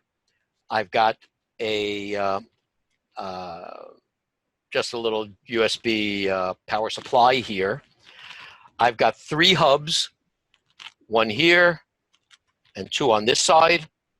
And you see I've got them labeled. So this is hub number 1, port A, B, C, whatever. So when I set things up, I can put things back into the hubs that I want. And the wires for the hubs simply go out. Other than the magnetic shelf, is that aluminum or some sort of plastic for the box? Oh, my original one was made out of pine. This I made out of 1/4-inch Baltic birch. So this is Baltic birch plywood. And you'll see that I've got T-nuts in certain areas, like here. And that's so they can come around on this side here, so that I can screw things on like magic arms. So you see I've got a magic arm here. The magic arm has quick releases on the top. So I can attach things like this camera directly to the box. You can probably see it down there. Like that. So the idea here was for me, if I need to take this computer, say, to a club, like Lyle's doing a demo for New Jersey Woodturners in a couple of weeks, I'm just going to unplug all this stuff, grab the power supply, because the brick for the power supply for the computer is back there someplace. I've got the receiver for my wireless microphone. This is a Samson Go Mic Mobile, which is kind of like that XPD2 that I showed you, kind of like the receiver here, except it can take 2 microphones, which is kind of cool. Yeah, I've got my joystick controller here with magnets on the back. What's the joystick for? The joystick is so I can do something like, let's see, which one did I use? I can play this one instead, and I can use the joystick because I've got the 4K version. This is a 4K camera. This is a Logitech Brio. I can zoom in with the joystick. Very cool. Cool. I think that's very cool. Yep. That's the joy of the 4K version, because it allows us to do virtual The green and tilt screen, zoom. in fact, enables his upper torso to be green screen. Still has lighting issues. Oh yeah, I mean, if I put this back here, if I cut here, you see. Oh, stop that! I need to turn off the audio. Let me just turn that off here.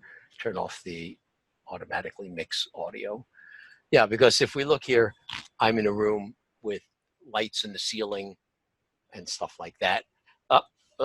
I just lost my earpiece, but you see, this is my How do you nest. plan on equalizing the lighting on your Little green 3D screen? printer, 2 big 3D printers. That's what happens. You get a little one like that if you leave 2 of these things alone in the dark. I've got a laser engraver, cutter, things there. This is where I do stuff. I do video editing here and such, as opposed to doing it in my office. And Lauren does her stuff over here. And normally she has a computer. That's the one I'm configuring right now up on that shelf directly ahead. So she's looking at that. She's watching the audience on another monitor, and you can see it's a typical 3-camera setup. There'll be one on her, one on this table over here, and this one looking at her work.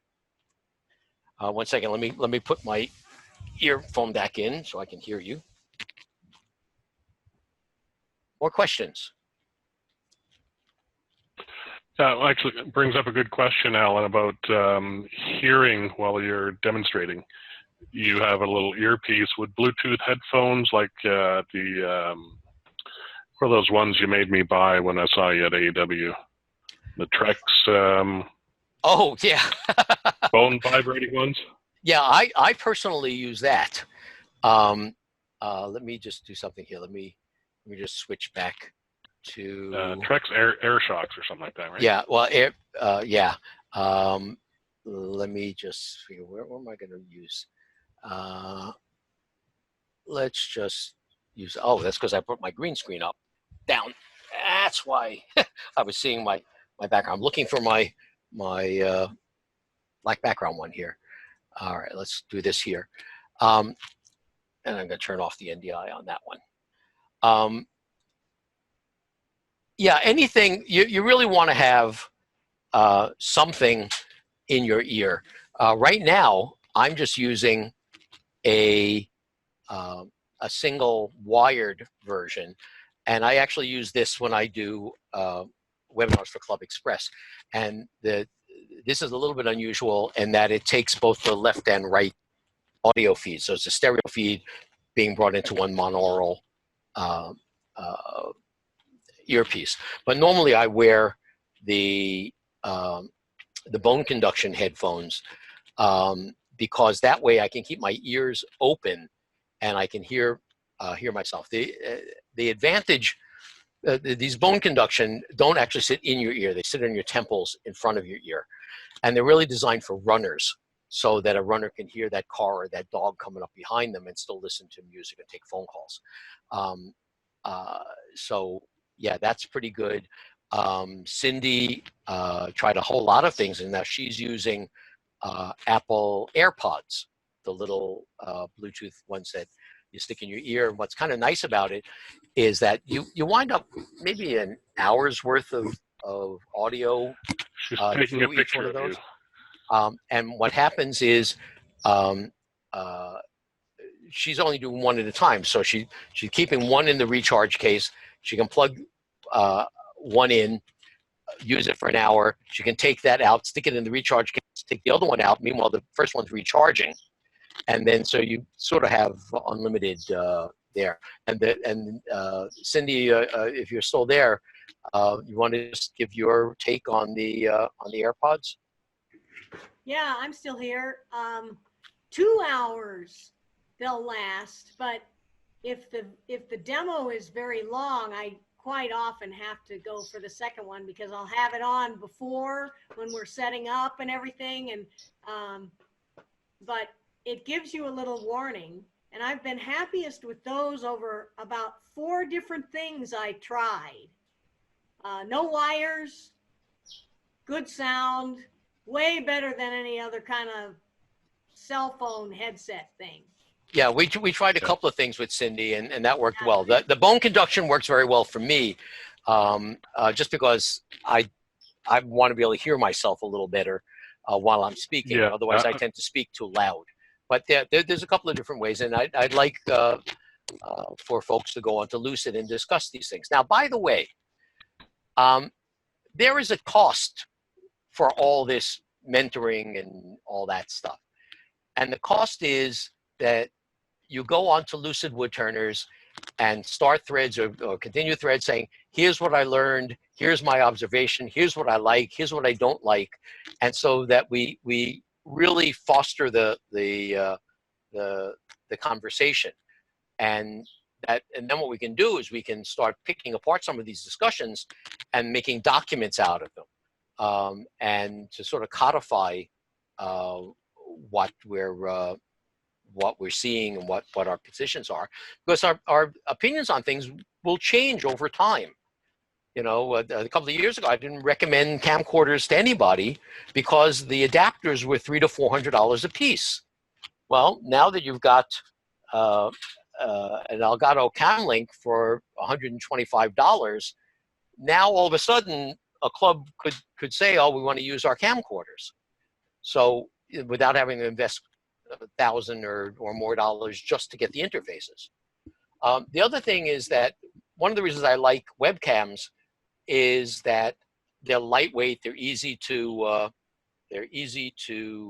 mount, and one of the reasons why people want a camcorder with a zoom lens is that they don't want to have the person that has the camera that's not the one above the lathe.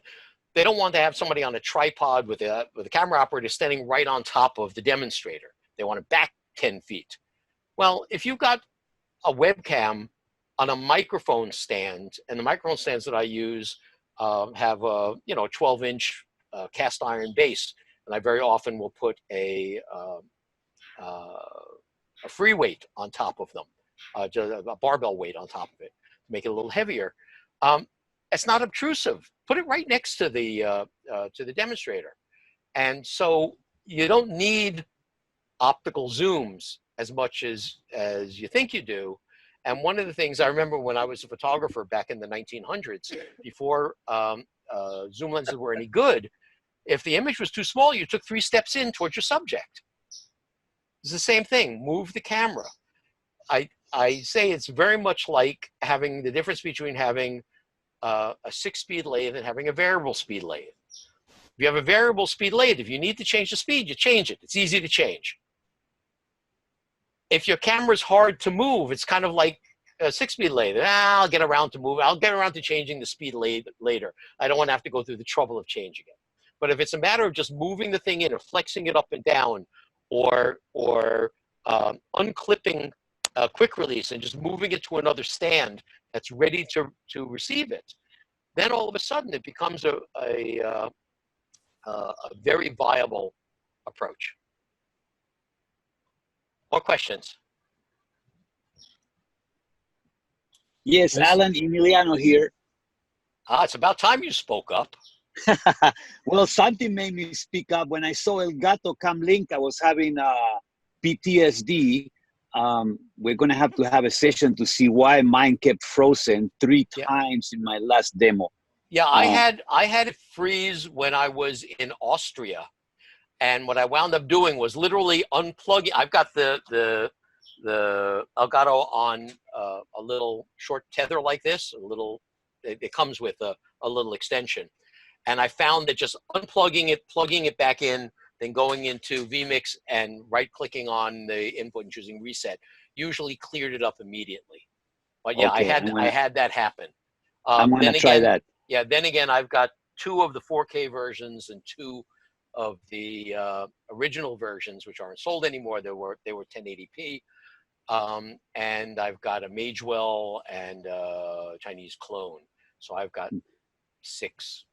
The other thing I was gonna mention is that if you want to get into live remote demonstrations, you have to know and understand Zoom a little. Almost every time I do either a test connection or I connect with a club, I end up having to help the other side connect. They either don't have video or they don't have audio. So it's not that hard.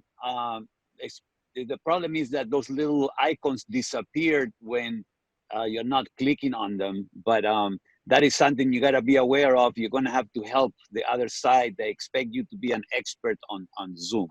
I agree, and I might be able to do another session on just tweaking Zoom. We talked about a little bit of it, but it's hard to do a screen share unless I had a camera point to get the screen to show what it looks like, and I don't want to take that time today.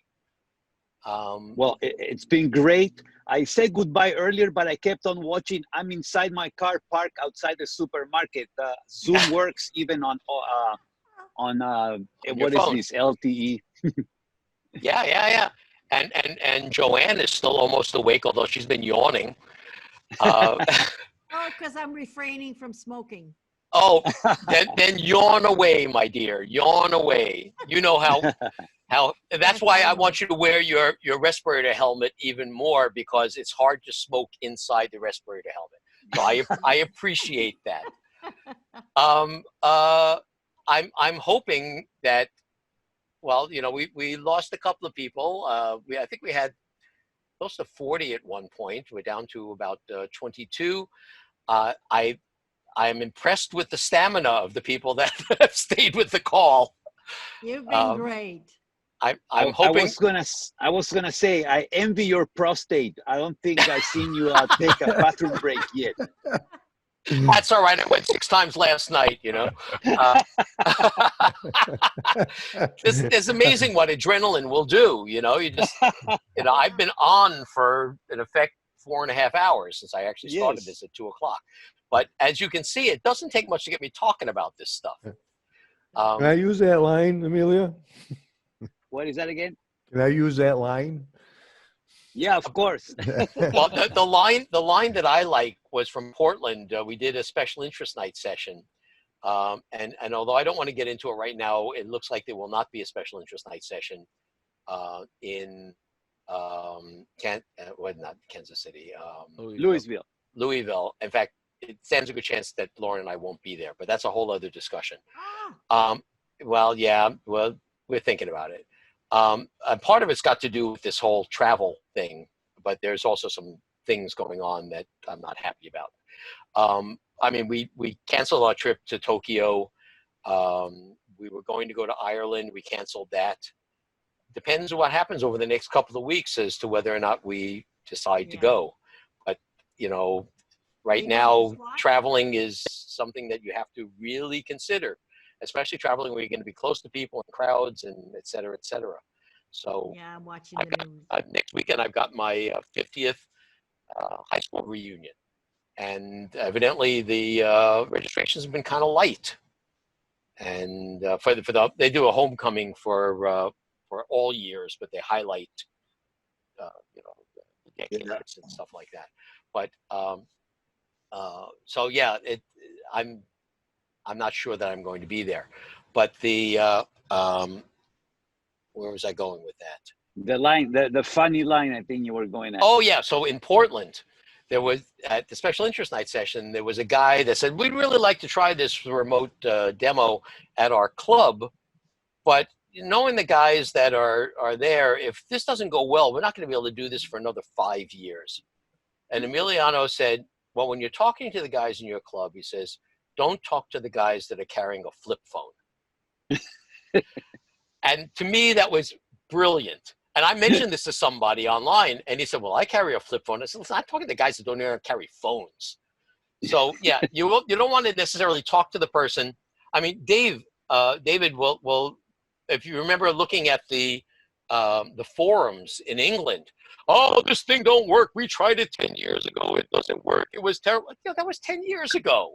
No, I know most of those people really didn't sort of understand that it was 20-year-old technology brought up to date and everybody had been using it, but they just close their minds to it. Yeah, I get a little tired of people telling those of us that are doing something that it's impossible. Yeah. Yeah. Yeah. Well, thank you very much, Alan. I'm going to close my mic, but I've been here the whole time, and thank you very much. Well, I think we're going to wrap it up unless there's any last-minute questions. No. Thank you, Alan, Alan. I would like to thank you also. Wait. I heard a question. What was the question? Yes. So as you mentioned, this is a lot of material. I would like to review it. Are we going to be able to see this session up online sometime soon? Yeah, well, I hope to see, I'll edit the recording a little bit, get rid of the chit chat in the beginning and maybe just trim it down just a little bit, but it's going to be like a 4-hour recording. I'll put it on as an unlisted video on YouTube and see if that works.